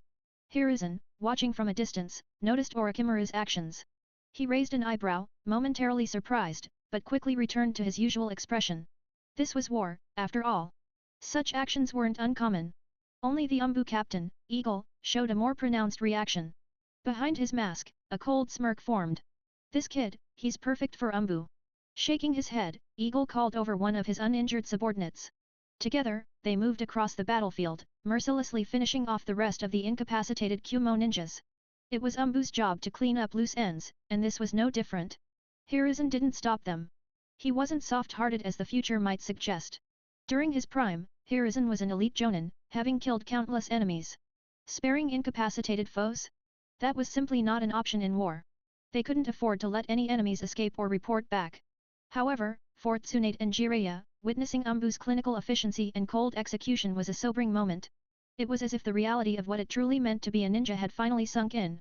"So, this is what it means to be a real ninja," Jiraiya muttered to himself. Once the battlefield was cleared, Eagle approached Hiruzen to report, "What are the casualties?" "1 seriously injured, 2 slightly injured," Eagle replied crisply. "No deaths." Hiruzen frowned slightly. "A serious injury?" "Tsunade." "Yes, sensei." Tsunade immediately stepped forward, understanding what Sarutobi wanted without needing further instruction. "Check the injured." Hiruzen ordered. "Understood." Tsunade nodded before quickly moving to where the seriously injured Umbu member, Fox, lay. The last 2.5 years had been a period of intense growth for the 3 young ninjas. After graduating, they spent the first half of that time mastering fundamental skills, but the next 2 years had been different. Each of them had begun developing specialized talents. Orochimaru delved deep into scientific research and experiments, Jiraiya trained in senjutsu, and Tsunade honed her skills in medical ninjutsu. Success wasn't just about talent, it was about hard work and dedication. And the 3 of them embodied this perfectly. That's why they had already begun to rise above their peers. Fox's injury was severe. His chest had been slashed by a Kumo ninja, and the cut was so deep that his ribs were visible. Blood poured from the wound, and it was clear that his condition was critical. Eagle watched Tsunade work with efficient precision, his admiration for the young kunoichi growing with every passing moment. She's a medical ninja. And she's also this strong in combat," another Umbu murmured in disbelief. It was incredibly rare, almost unheard of, for a medical ninja to be so proficient in battle. Medical ninjutsu was still a relatively underdeveloped field in most villages, and Tsunade was clearly breaking new ground with her skill set. Tsunade ignored their comments, focusing entirely on her task. She quickly assessed Fox's condition and frowned. His wound is extremely deep. He needs surgery right away. Surgery? Can you do it here? Eagle asked, a hint of concern in his voice. It's difficult, but I'll do my best, Tsunade replied, her voice steady. Then hurry. We don't have much time. Hiruzen urged. As Tsunade readied her tools for surgery, Hiruzen ordered the uninjured Umbu to spread out and secure the area. Now, in the middle of the forest clearing, it was just Tsunade, the wounded, and Orochimaru. Jiraiya, standing nearby, watched Orochimaru's calm demeanor and Tsunade's skillful movements. He couldn't help but feel out of place. Both of them had such defined skills, Orochimaru with his cunning intellect and experiments, and Tsunade with her medical expertise. Dash. As Tsunade adjusted her breathing and prepared for surgery, she suddenly felt a tap on her shoulder. Tsunade, give him this, it'll make the operation easier, Orochimaru said, holding a small vial of clear liquid. Orochimaru? What is this? Tsunade asked, momentarily startled. It's a formula that accelerates wound recovery, Orochimaru replied casually, handing her the vial. Tsunade looked at the liquid, unsure for a moment. She trusted Orochimaru, but this wasn't a normal medical item. Still, there was no time to hesitate, the wounded Umbu's life was on the line. All right, Tsunade said, handing the vial to Fox. Drink this. It should help. Trusting Orochimaru was second nature to her, just as trusting Hiruzen was. And she had faith that this would work. Bear with it, she warned Fox as he drank the liquid, her hands immediately returning to her surgical tools, pulling out disinfectants, gauze, and sutures to begin the procedure. Dash. While Tsunade worked, Orochimaru observed Fox's wound with keen interest. The gene repair fluid he had given the Umbu member was a product of his experiments, designed to rapidly heal or regenerate damaged cells. It wasn't an expensive concoction, at least, not for Orochimaru. He could even purchase the raw materials separately from his system, depending on the points he accumulated from his research. The fluid wasn't something Orochimaru used often, but this was the perfect chance to test its effects on a seriously injured human subject. Dash. As Tsunade prepared to operate, Orochimaru's eyes glinted with scientific curiosity. He watched closely, eager to see how the gene repair fluid would work. This was the first time he had tested it on a live subject. How is this possible? Tsunade stared in shock at the slowly healing wound before her eyes. All she had done was disinfect the area and clean the wound, but now it was visibly healing on its own. At first, she thought her eyes were playing tricks on her. But no, it was really happening. The vial given by Orochimaru worked wonders. Fox's wound was recovering slowly but surely, and although it wasn't quite as fast as the healing abilities of someone with an immortal body, it was eerily similar to the effect of biting Karen in the original series. Others, hearing Tsunade's exclamation, quickly gathered around. What's wrong, Tsunade? His wound, it's healing on its own. As everyone heard the news and looked closer, they saw it too, the wound was closing up slowly, mending itself. How is this happening? Incredible. The most astonished among them was Hiruzen. His jaw dropped, and he was momentarily speechless. He had only ever witnessed such automatic healing in one other person, the first Hokage, Senjo Hashirama. While Fox's healing was slower than Hashirama's, it was still occurring without any external intervention. No surgery, no medical ninjutsu, just the Fox's body healing itself. At this rate, the wound won't even need surgery. Hiruzen thought, unable to hide his amazement. He composed himself and, after understanding the situation, called Orochimaru aside, his voice measured and serious. Orochimaru, did you really make this? Hiruzen's tone was unusually careful, as though he was treading on new, unknown ground. His young disciple had consistently impressed him, from graduation until now. Orochimaru's talent in combat, battlefield adaptability, and now, his scientific research abilities, each one was extraordinary. But this? A fluid that could induce healing similar to the first Hokage's fabled regeneration? This was beyond impressive. The first Hokage's power. Hiruzen thought, his mind reeling. Hashirama was called the god of shinobi for a reason. His ability to heal without hand seals, without medical ninjutsu, was a power that no one else had ever been able to replicate. Until now. Could Orochimaru have, at only 8 years old, achieved something even Tobirama, the second Hokage, had never been able to accomplish? Yes, sensei, Orochimaru replied calmly, his voice betraying none of the emotions he felt inside. While Orochimaru had planned to use his research to gain access to Konoha's experimental labs, this situation presented an unexpected but still favorable outcome. Now that his work had caught the attention of his teacher, Hiruzen, Orochimaru could proceed with his plan without needing to hide anything. Unbelievable, Hiruzen muttered, his eyes wide with awe. He could hardly believe what he was hearing. It was one thing to be a talented ninja, but Orochimaru's level of excellence bordered on the unnatural. As one of the key leaders of Konoha, he knew that there was a limit to an individual's strength. Even the most powerful ninja had boundaries. But Orochimaru's potential in scientific research could change that. He could drastically alter the balance of power not just in Konoha, but throughout the entire ninja world. If word of Orochimaru's talent in this area reached an enemy nation, or worse, if Orochimaru decided to turn against Konoha, it could lead to disaster. Hiruzen was a wise leader. At this moment, he was already thinking far ahead, weighing the potential risks and benefits of having such a genius in their village. Eagle, take the three of them back to the village, Hiruzen commanded. Having witnessed the healing with his own eyes, Hiruzen's priorities shifted. Originally, he had intended to keep Orochimaru, Jiraiya, and Tsunade on the battlefield to familiarize them with real combat situations. But after what Orochimaru had demonstrated, he couldn't take the risk of leaving him exposed in a dangerous situation. If Orochimaru truly has mastered this kind of healing technology, then his life becomes incredibly important to the village. Understood, Lord Hiruzen. Eagle, one of Hiruzen's trusted Umbu, nodded without hesitation. He too had seen the healing and understood why Sarutobi was suddenly being cautious. With that, Eagle led Orochimaru and his teammates, Jiraiya and Tsunade, back to Konoha. Jiraiya and Tsunade seemed to realize that something unusual was happening, but they remained silent for the entire trip. Even the battle-hardened coldness Orochimaru had displayed earlier seemed to fade from their minds, replaced by a newfound respect for his abilities. 3 days later, the group arrived back in Konoha. As soon as they returned, Eagle turned around and headed straight back to the front lines, leaving the three young ninjas with some unexpected downtime. Orochimaru, for his part, took the opportunity to rest. After all, he had plans to push forward as soon as Konoha's higher UPS returned from the battlefield. The next morning, he found himself reclining on a large tree branch, staring up at the sunlight filtering through the leaves. The peace of Konoha was a stark contrast to the battlefield they had just left, and for a moment, Orochimaru allowed himself to relax. Next to him, a massive python coiled lazily on the branch. Orochimaru didn't even glance at it. The snake had been raised by his parents, so its presence didn't bother him in the slightest. If I can gain access to Konoha's high-level experimental labs, I should have a chance to come into contact with the first Hokage cells. Orochimaru mused. According to his memories, he would eventually have access to those cells, but that would take years if he followed the normal course of events. He needed to accelerate his timeline if he wanted to start experimenting on Senjo Hashirama's cells sooner. This was precisely why he had revealed his research results to Hiruzen. It was a calculated move to earn the trust and interest of Konoha's top brass. Orochimaru. A familiar voice interrupted his thoughts. Turning his head, Orochimaru saw Tsunade standing beneath the tree, blinking up at him. "What's up?" he asked, his tone neutral. It's nothing, really. I just heard there's a new barbecue restaurant at the end of the village. Do you want to check it out?" Tsunade was still clearly in awe of the gene repair fluid, even though her expertise in medical ninjutsu was different from Orochimaru's scientific research. She understood just how significant that fluid was.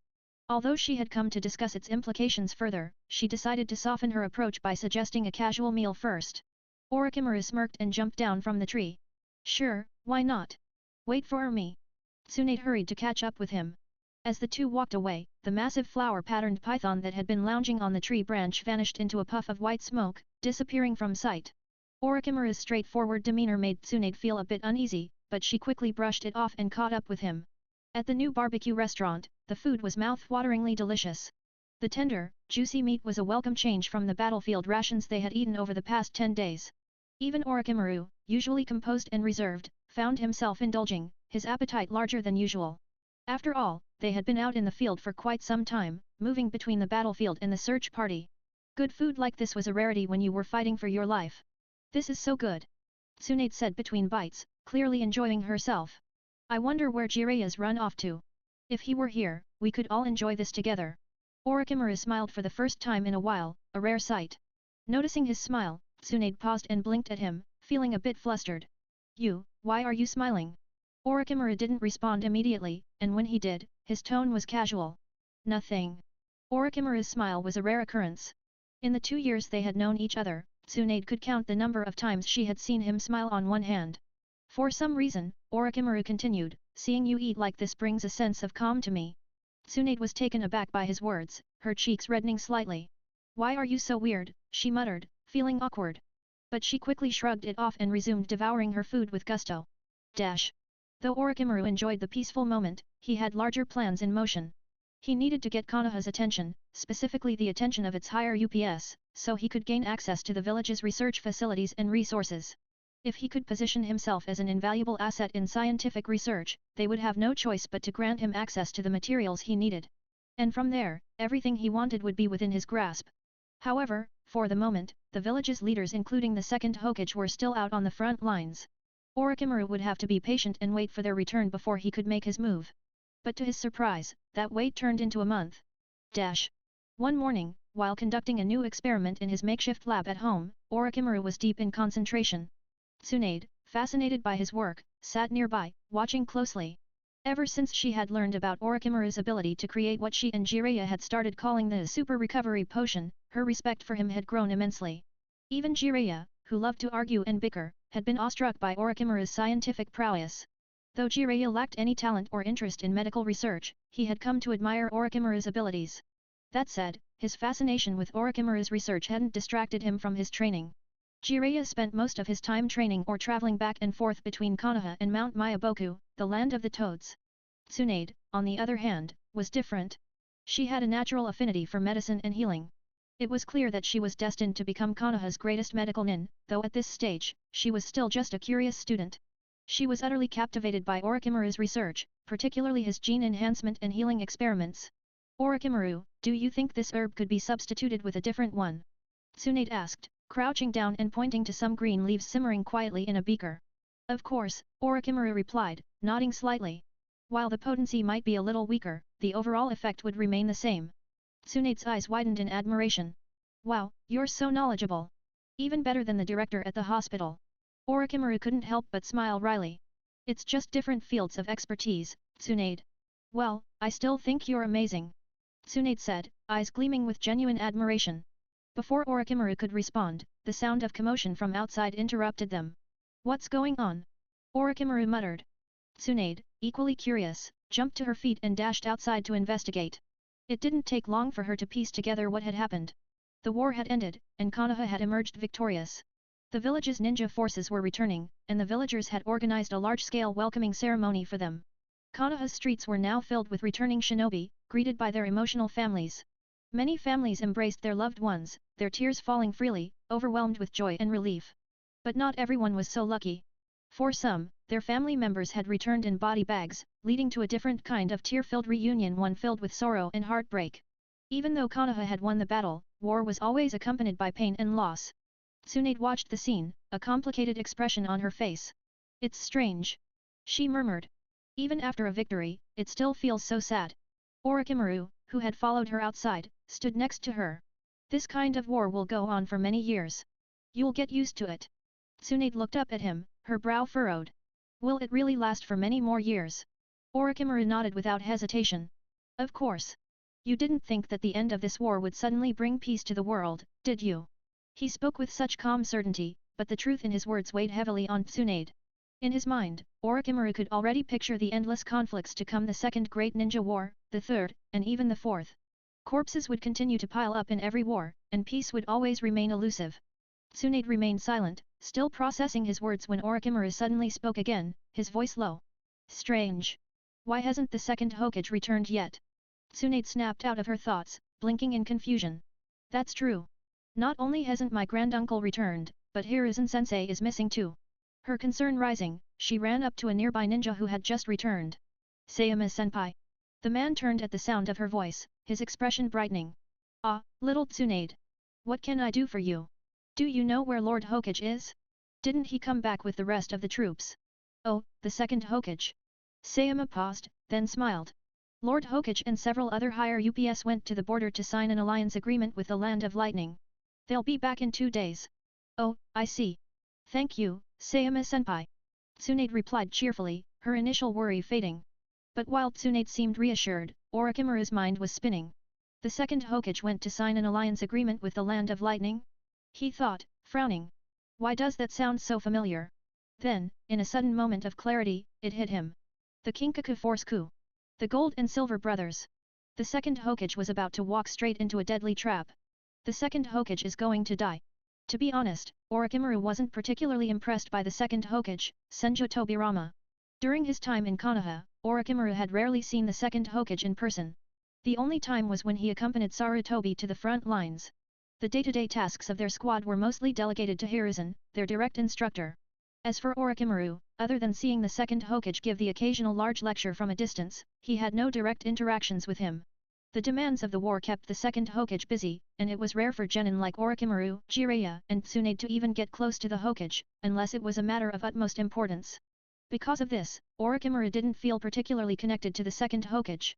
So, when he pieced together that Tobirama was about to meet his tragic end at the hands of the Gold and Silver brothers, he could only offer a silent apology in his heart. Would Orochimaru try to prevent the second Hokage's death? Not likely. He would have liked to alter the course of history, sure, but certain things were beyond his control. Some events were meant to happen, and others weren't worth the risk of changing. Even though Orochimaru had grown stronger far beyond the average genin, he was still only 9 years old.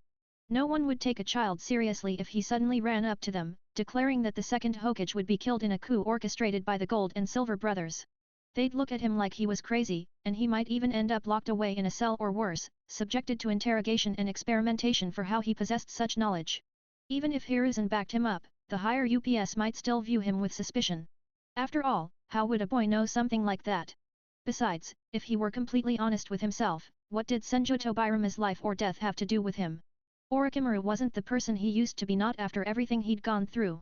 The hard lessons from his previous life had taught him that good people often meet unfortunate ends, while those who are ruthless survive.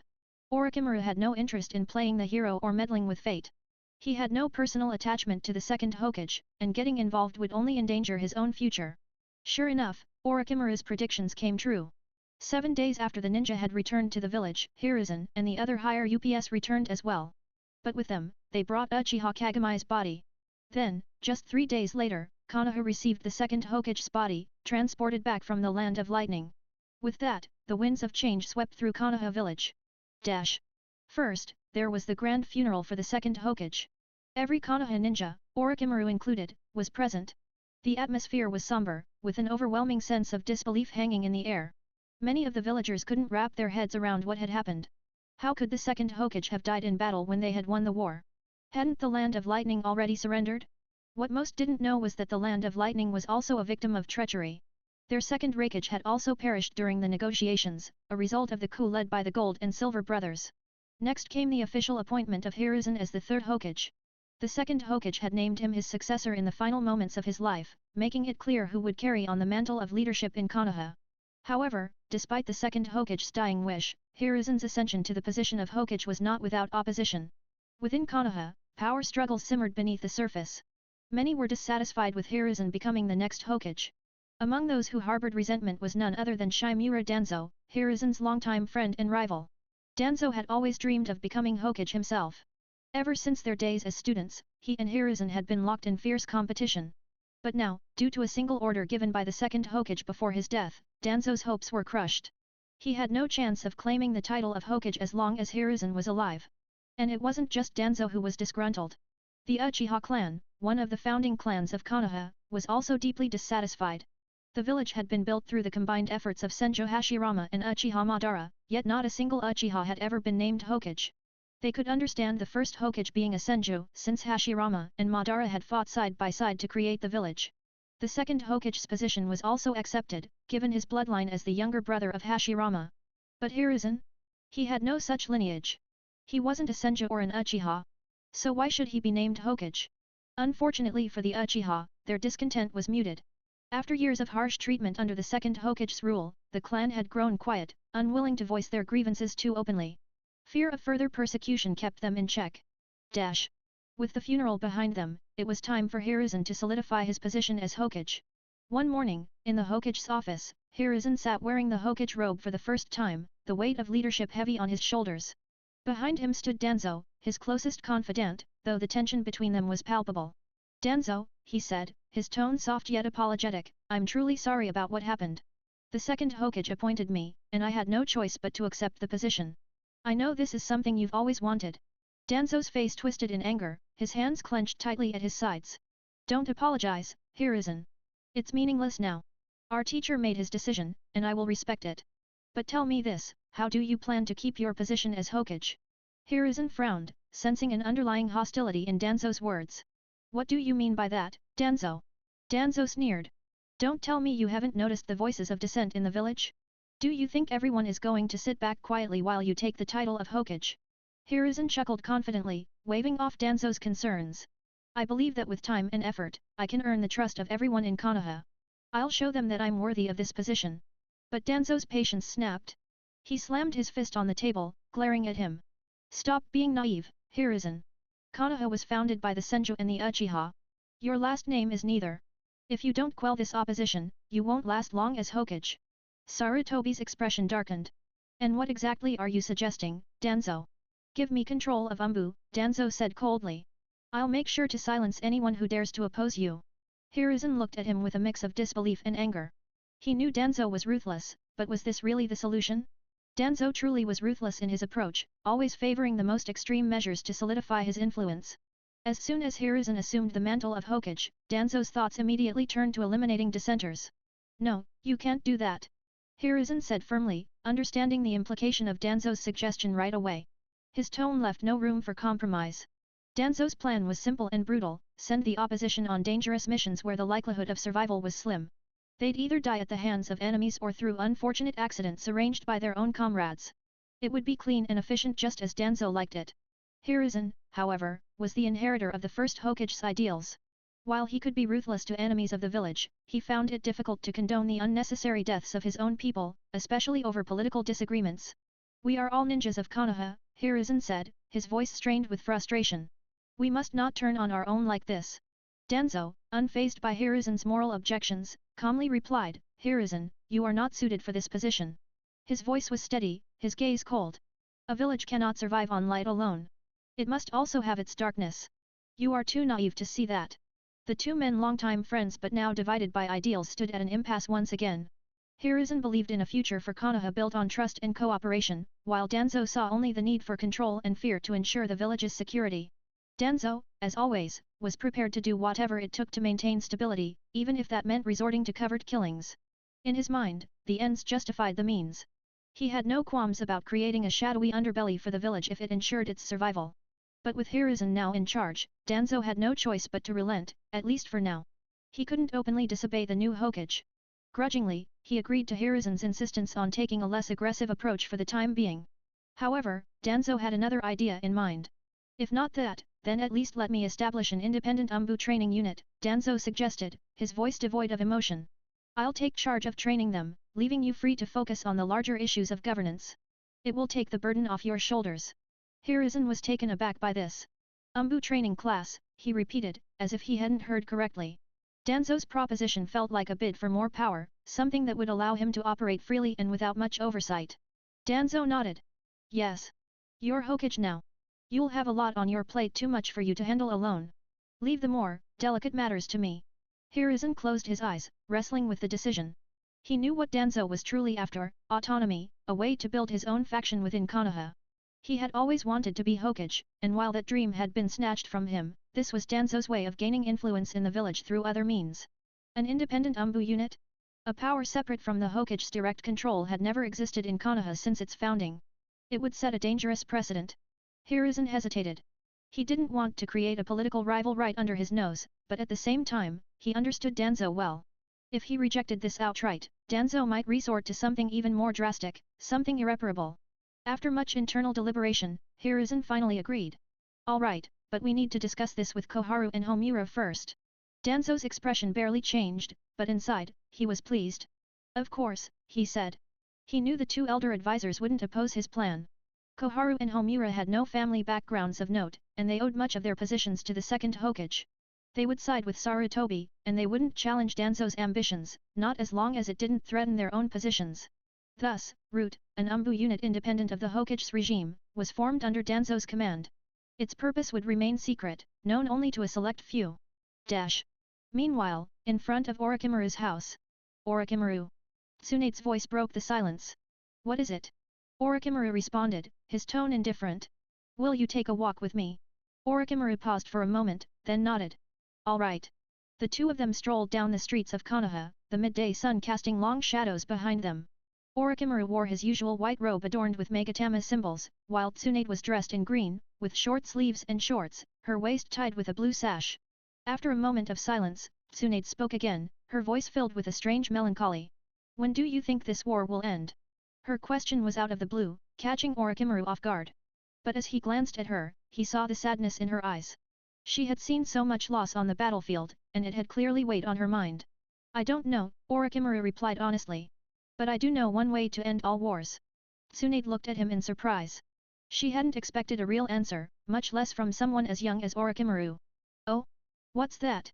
Without missing a beat, Orochimaru's reply was cold and direct. Unification. Unification. Tsunade repeated, her brow furrowed in confusion. What are you talking about? Only through unifying the 5 great ninja villages can true peace be achieved, Orochimaru said, his tone devoid of any humor or jest. Tsunade blinked, stunned by the seriousness in his voice. You're joking, right? The 5 great villages have been at each other's throats for years. You think unifying them is possible? Orochimaru shrugged. It's not easy. But it's not impossible. Tsunade shook her head in disbelief. You sound like a madman. Orochimaru didn't respond. Instead, he changed the subject, his tone casual. Forget it. Let's go get some roasted chicken. I'll treat you. The abrupt shift in conversation threw Tsunade off. Huh? How did you know I like roasted chicken? I've seen you sneaking off to buy it by yourself more than a few times, Orochimaru said, a slight smirk playing on his lips. Tsunade flushed, embarrassed. I didn't think you noticed. It's hard not to. Tsunade laughed, the somber mood lightening. I didn't think you paid attention to other people, Orochimaru. Orochimaru shrugged nonchalantly. Nothing special. And if I remember correctly, Jiraiya's asked you to eat with him plenty of times. Ugh, I'd never go with that big pervert. Tsunade exclaimed with a scoff. He doesn't know how to behave. Besides, someone like you is far more tolerable. Orochimaru raised an eyebrow. Is that so? Tsunade smirked playfully. Of course. If I had to pick between you and him, well, let's just say you'd make a better boyfriend. Orochimaru muttered, seemingly uninterested. Tsunade blushed again, though she tried to hide it. I'm just saying, when we grow up, maybe. Maybe, Orochimaru replied vaguely. But let's see what the future holds. Tsunade's face brightened, but she quickly tried to play it off. So you agree, huh? Orochimaru simply gave her a small, mysterious smile and continued walking, leaving her to wonder what exactly he meant by that.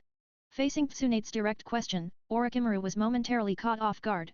If both of them were adults, perhaps he might have flirted back or even indulged in his darker thoughts.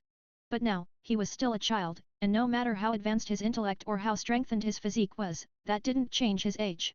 At least, not in ways that mattered for this situation. He gave Tsunade a casual, dismissive response and changed the subject quickly. Together, they arrived at the village's well-known grilled chicken restaurant. Hey, look at that, Tsunade muttered as they entered the shop. As soon as they stepped inside, they spotted an acquaintance. Oh? Orochimaru? Tsunade? Haha. What brings you here? Come, come. Join me. A young man with white hair, dressed in a white outfit, stood up from his table and waved enthusiastically at them. Hirako? You're eating here alone? Orochimaru asked as they approached. Tsunade chimed in after him, where's Jiraiya? Didn't he come? Hirako laughed and replied, that guy? He's off doing some special training as usual, right? Yeah, probably off somewhere trying to perfect that weird technique of his, Tsunade said with a casual shrug. While the 3 of them Orochimaru, Jiraiya, and Tsunade were usually together for missions, their individual pursuits often kept them apart. Jiraiya was busy mastering sage techniques, something that had once been a closely guarded secret but had since become something of an open secret among their circle. Hirako smiled. Well, I'm not eating alone. I came here with Dai. He just stepped out for a moment. As if on cue, a young man wearing bright green tights emerged from the restroom and walked over to their table. He was none other than Might Dai. Now, let me introduce you properly, Hirako said, turning to the man in green. This is Might Dai, a fellow shinobi. Orochimaru was momentarily taken aback. Of course, no introduction was necessary. He already knew Might Dai. But what surprised him was the connection between Hirako and Dai. The two seemed like such an unlikely pair. But then again, maybe it wasn't that surprising after all. Hirako, 1 year younger than Orochimaru, had become something of a follower of the Sunin trio ever since Jiraiya had once stood up for him. Meanwhile, Might Dai, despite his later legendary status, was known as the perpetual underdog during these early years, often teased for his lack of ninjutsu skills. It made sense that the 2 of them, both outcasts in their own way, would form a bond. Orochimaru watched Might Dai closely, studying him. While Dai was known as a failure among his peers, Orochimaru knew better. This was the man who would one day master the 8 gates and push his body beyond its limits to protect those he loved. His legacy would be passed on to his son, Might Guy, who would become one of Konoha's most formidable shinobi. Nice to meet you both. Might Guy said, bowing respectfully. I've heard a lot about you both, please teach me. Tsunade, clearly a bit flustered by Dai's intense respect, scratched the back of her head awkwardly. You don't have to be so formal. We're all comrades in the same village. Thank you, Tsunade-sama. Might Dai responded earnestly, making her even more uncomfortable. Orochimaru, on the other hand, remained silent, observing the interaction. This party is something special. 2 dead last, and 2 geniuses. 2 types of people who would normally never come together, but due to various circumstances, they've ended up sitting together by chance. However, Orochimaru, who knows the storyline, naturally won't underestimate these 2 dead last. Might Dai, the founder of the 8 Gates, released formation. On the other hand, Hirako was unwilling to remain mediocre. In order to catch up with the Sunin, he developed a forbidden technique called Chimera Jutsu. This forbidden technique allows him to fuse ninjas or summoned beasts with his own body, and it can even integrate Kekkei Genkai. It can be said that this is extremely similar to Orochimaru's genetic fusion. Although his Chimera technique is fundamentally different from Orochimaru's genetic fusion, the fact that he can achieve this on his own is undeniably impressive. When Orochimaru first encountered Hirako, he had already added him to his list of potential experimental subjects. He just hadn't decided yet whether Hirako should be his test subject or his subordinate. Of course, no matter which it is, now is not the time. After a lively meal, during which Hirako insisted on paying the bill, the 4 of them left the restaurant together. As Hirako and Might Dai waved goodbye and walked off, Tsunade nudged Orochimaru with her elbow. Hey, Orochimaru, she began. That guy in green, why do I feel like I've seen him somewhere before? We all live in the same village, Tsunade. It's not strange to run into familiar faces, Orochimaru replied casually. No. I mean, he seemed familiar in a different way. Tsunade frowned, trying to remember where she had seen Might Dai before. Orochimaru raised his hand to respond, but just as he was about to speak. Whoosh! 2 Umbu shinobi appeared in front of them, seemingly out of nowhere. Their sudden appearance interrupted the conversation. Orochimaru, you've been summoned by the Hokage, one of the masked shinobi said, his voice monotone yet urgent. Orochimaru smirked slightly, feeling a sense of satisfaction. Looks like they've finally decided to acknowledge me, he muttered under his breath. Tsunade raised an eyebrow, confused. What's going on? Orochimaru waved her off. Don't worry. I've been expecting this. With that, he followed the Umbu toward the Hokage's office. Hokage conference room. The 3rd Hokage, Hiruzen, sat at the head of the table, draped in his Hokage robe, signifying his role as Konoha's leader. Flanking him were the 3 elders of the village, Koharu Yudatan, Homura Mitokado, and Danzo Shimura. Together, these 4 individuals held significant influence over the village's governance. However, missing from the group were 2 prominent figures, Akimichi Tofu and Uchiha Kagami, both disciples of the 2nd Hokage, Tobirama Senju. Akimichi Tofu, though respected, represented the interests of his clan, making him unsuitable for Konoha's upper political echelon. As for Uchiha Kagami, he had perished on the battlefield. Even in life, despite his loyalty and being trusted by Tobirama, his Uchiha heritage would have barred him from truly entering Konoha's highest ranks. The Uchiha clan, long viewed with suspicion, was always kept at arm's length from positions of ultimate power. The subject of today's discussion had finally shifted to Orochimaru, Hiruzen's prized pupil. After resolving the finer points of Danzo's newly established division, route, the focus turned toward the young prodigy's groundbreaking research. You're telling me that the potion developed by Orochimaru can give people an extraordinary recovery ability? Danzo's expression was one of deep skepticism as he addressed Hiruzen. His voice, typically calm and collected, now betrayed a hint of incredulity. Having been entrenched in diplomacy following the peace agreement with the Land of Lightning, and then dealing with the funeral arrangements for the 2nd Hokage, Danzo and the others had only just returned to normalcy. Now, Hiruzen was speaking of Orochimaru's latest discovery, something that echoed the legendary regenerative powers of the 1st Hokage, Senju Hashirama. Indeed. I wouldn't believe it myself if I hadn't seen it with my own eyes, Hiruzen said, his tone serious. The recovery rate of Umbu members using Orochimaru's serum was remarkable. It didn't just heal minor wounds, it expedited the healing of deep injuries. Koharu and Homura exchanged glances, clearly unsettled by the news. If true, this potion could revolutionize Konoha's medical practices and bolster its military might. Danzo, however, remained unconvinced. It's impossible. Hashirama's healing power was the result of his unique bloodline. Many researchers, even Orochimaru's seniors, have tried and failed to replicate that kind of ability. How could an 8-year-old boy accomplish what seasoned experts could not?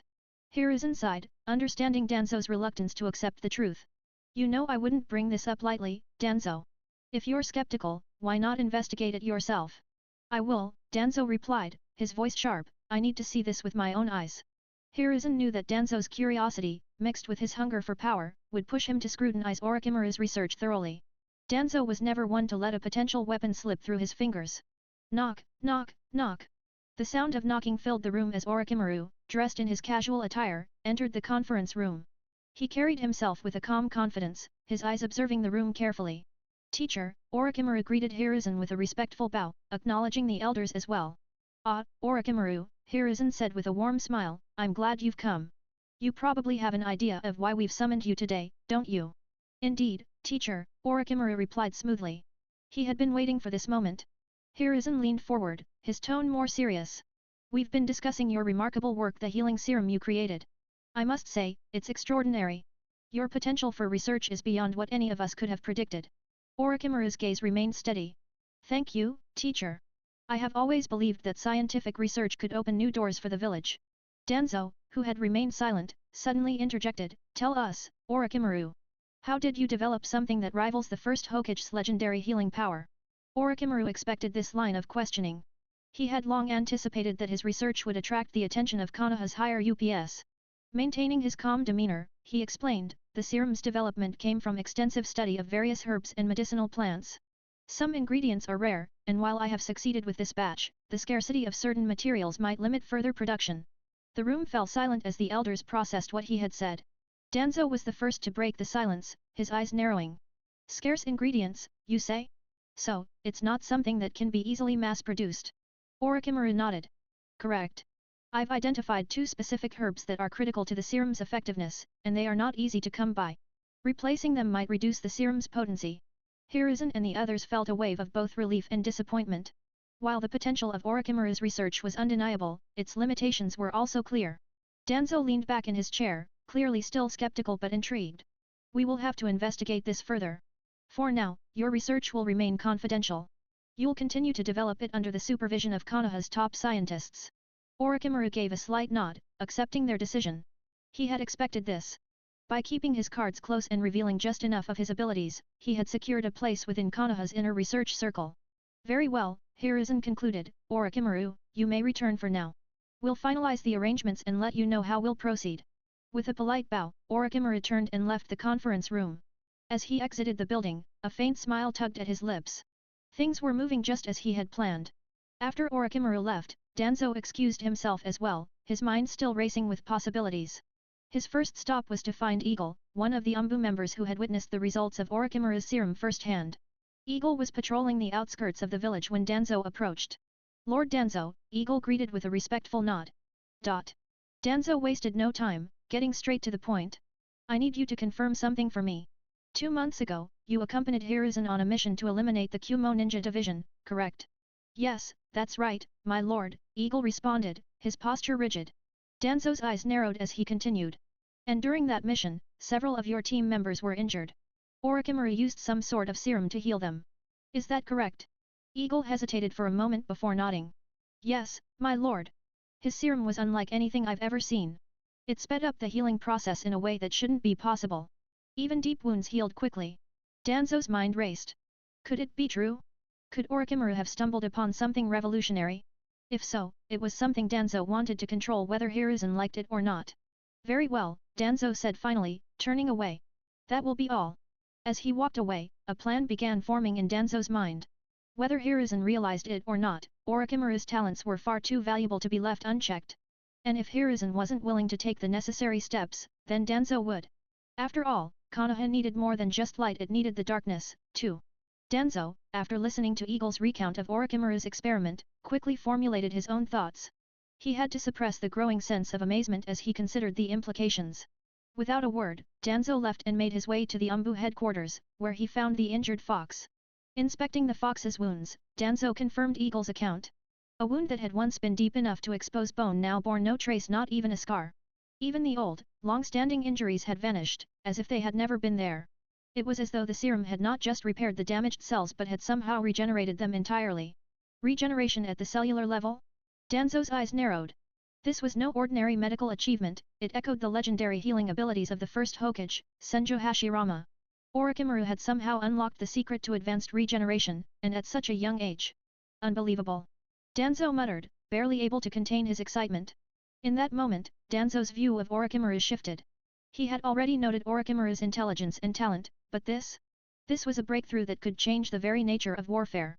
It had the potential to make Konoha invincible. Danzo was both in awe and deeply intrigued.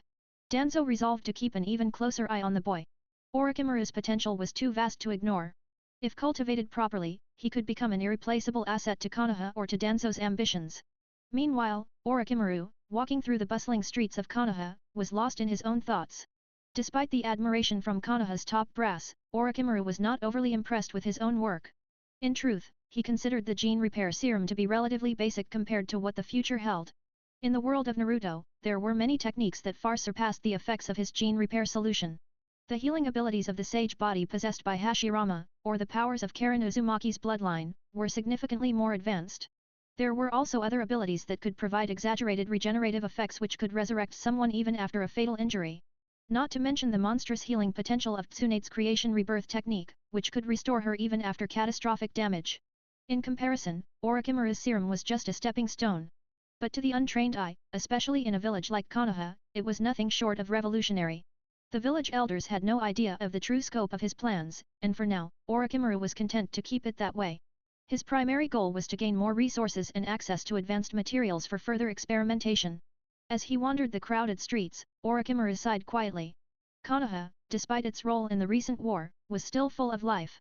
The bustling markets, the laughter of children, and the chatter of the villagers filled the air.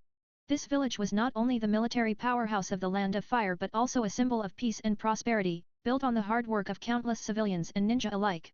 In Orochimaru's eyes, however, the village was just a means to an end. Orochimaru! Orochimaru! A familiar voice called out, interrupting his musings. Turning around, Orochimaru spotted Tsunade waving at him from a nearby food stall, looking as excited as a child. She stood in front of a skewer stand, the savory scent of grilled meat wafting through the air. He walked over, raising an eyebrow. What is it now? Tsunade pointed eagerly at the skewers. Can you buy me some skewers? Please.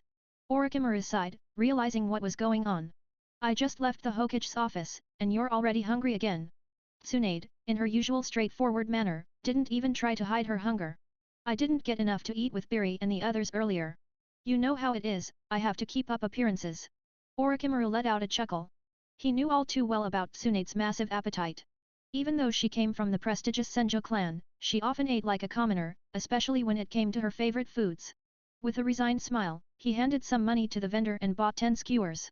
As he passed them to Tsunade, he turned to leave. Hey, wait up! Tsunade called after him, running to catch up. Aren't you going to eat some too? I'm heading to the training grounds to practice ninjutsu, Orochimaru replied, brushing off her offer. You can eat without me. Tsunade grinned, clearly enjoying her meal. Then I'll come too. Let's go. Dash. At the training grounds, Jiraiya lay on the grass, completely spent from his own training. He stared up at the sky, his brow furrowed in frustration. Why am I working so hard? Jiraiya muttered to himself. Every ninja needed a reason to fight: money, power, love, or something more personal. But Jiraiya, at that moment, was struggling to find his own motivation. Suddenly, the memory of Tsunade's casual dismissal came to mind. She had told him, more than once, that Orochimaru would make a better boyfriend than him. The words echoed in his mind, stinging more than any punch or kick. Tsunade, she really likes Orochimaru. Jiraiya clenched his fists, a look of realization crossing his face. Then the answer is simple. He leaped up, his face lighting up with determination. I'll become the strongest ninja. I'll make Tsunade and every other girl admire me. Just as he was about to dive back into training, he noticed something in the distance: Orochimaru and Tsunade walking toward him, side by side. Tsunade was happily munching on a skewer and occasionally offering a piece to Orochimaru, who accepted it reluctantly. Jiraiya's heart sank. Ah, why do you always do this to me, Tsunade? Jiraiya groaned, dropping to his knees in despair as he watched the scene unfold before him. Jiraiya was on the verge of going mad. Orochimaru, I challenge you, he shouted, his voice full of determination. At the Konoha training ground, Jiraiya, with his wild white hair, stood fiercely in front of Orochimaru.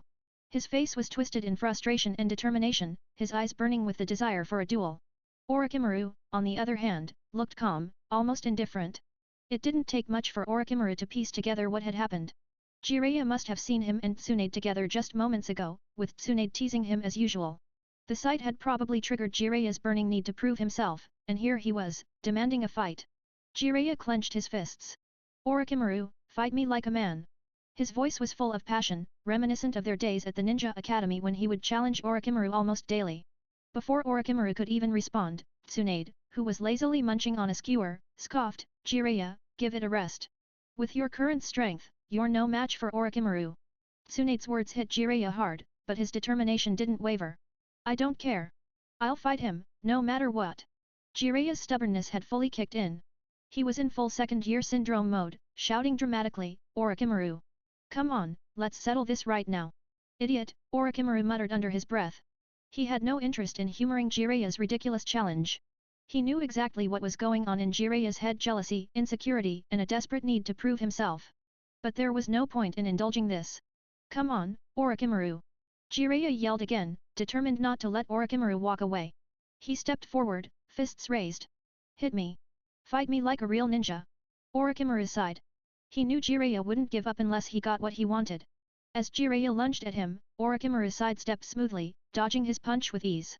With a swift counter, Orochimaru delivered a sharp kick to Jiraiya's midsection, sending him flying backward.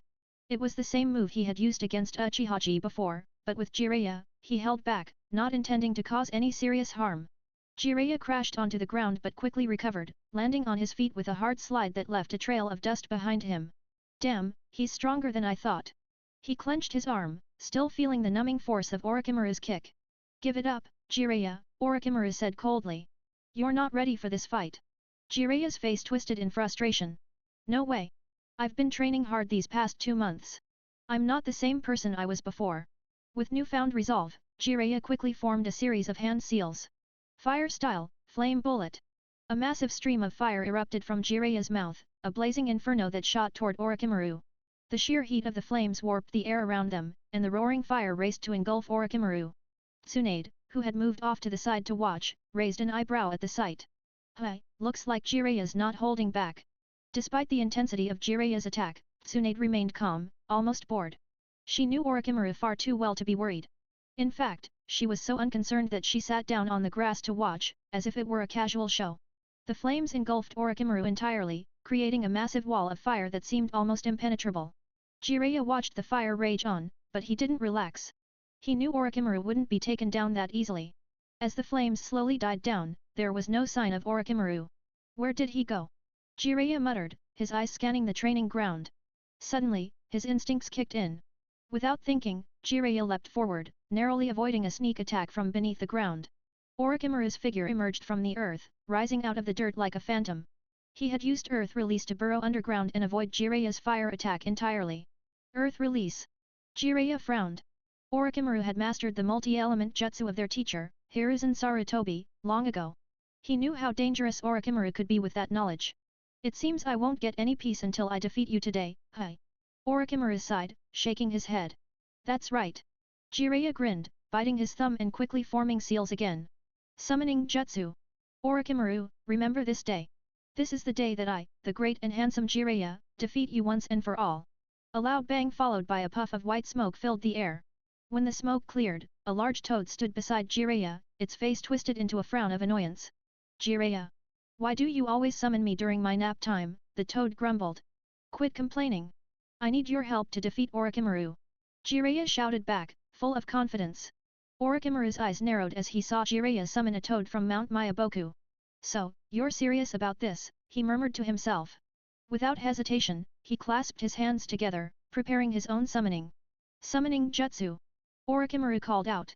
Another bang filled the training ground, and out of the smoke appeared a massive flower-patterned python, even larger than the toad.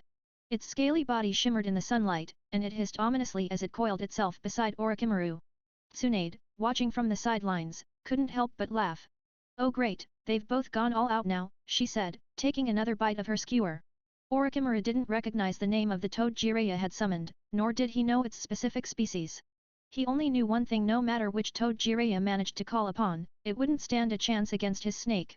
After all, snakes were the natural predators of toads.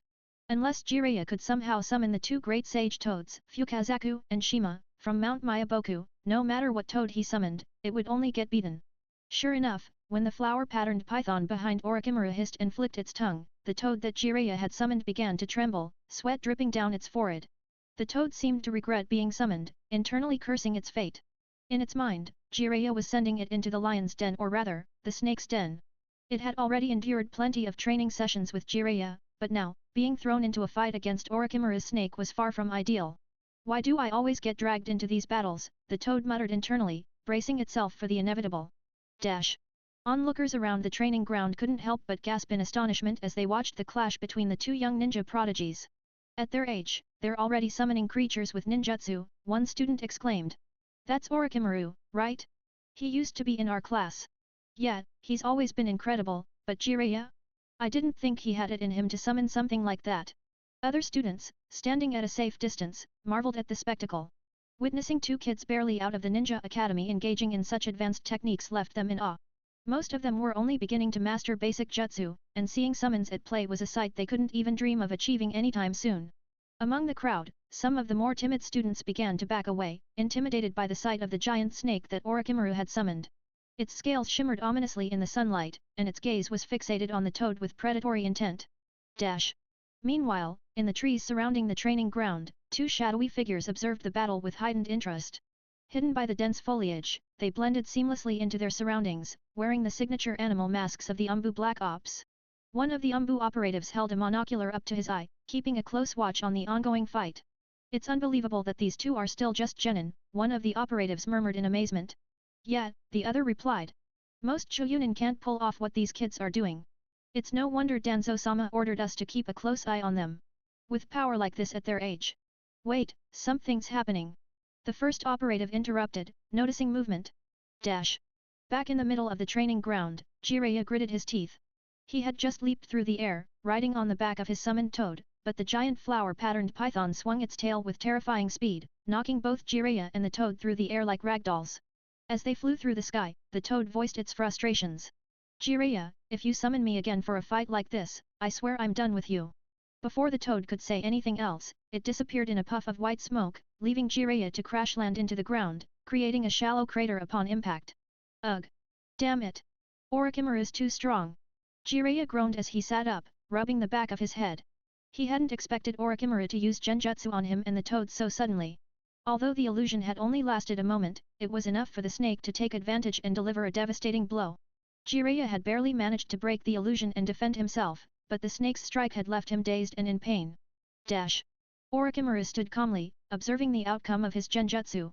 Using a basic illusion technique like demonic illusion, hell viewing technique had worked well enough against Jiraiya, but he knew that such simple illusions wouldn't be effective in a real battle against stronger opponents.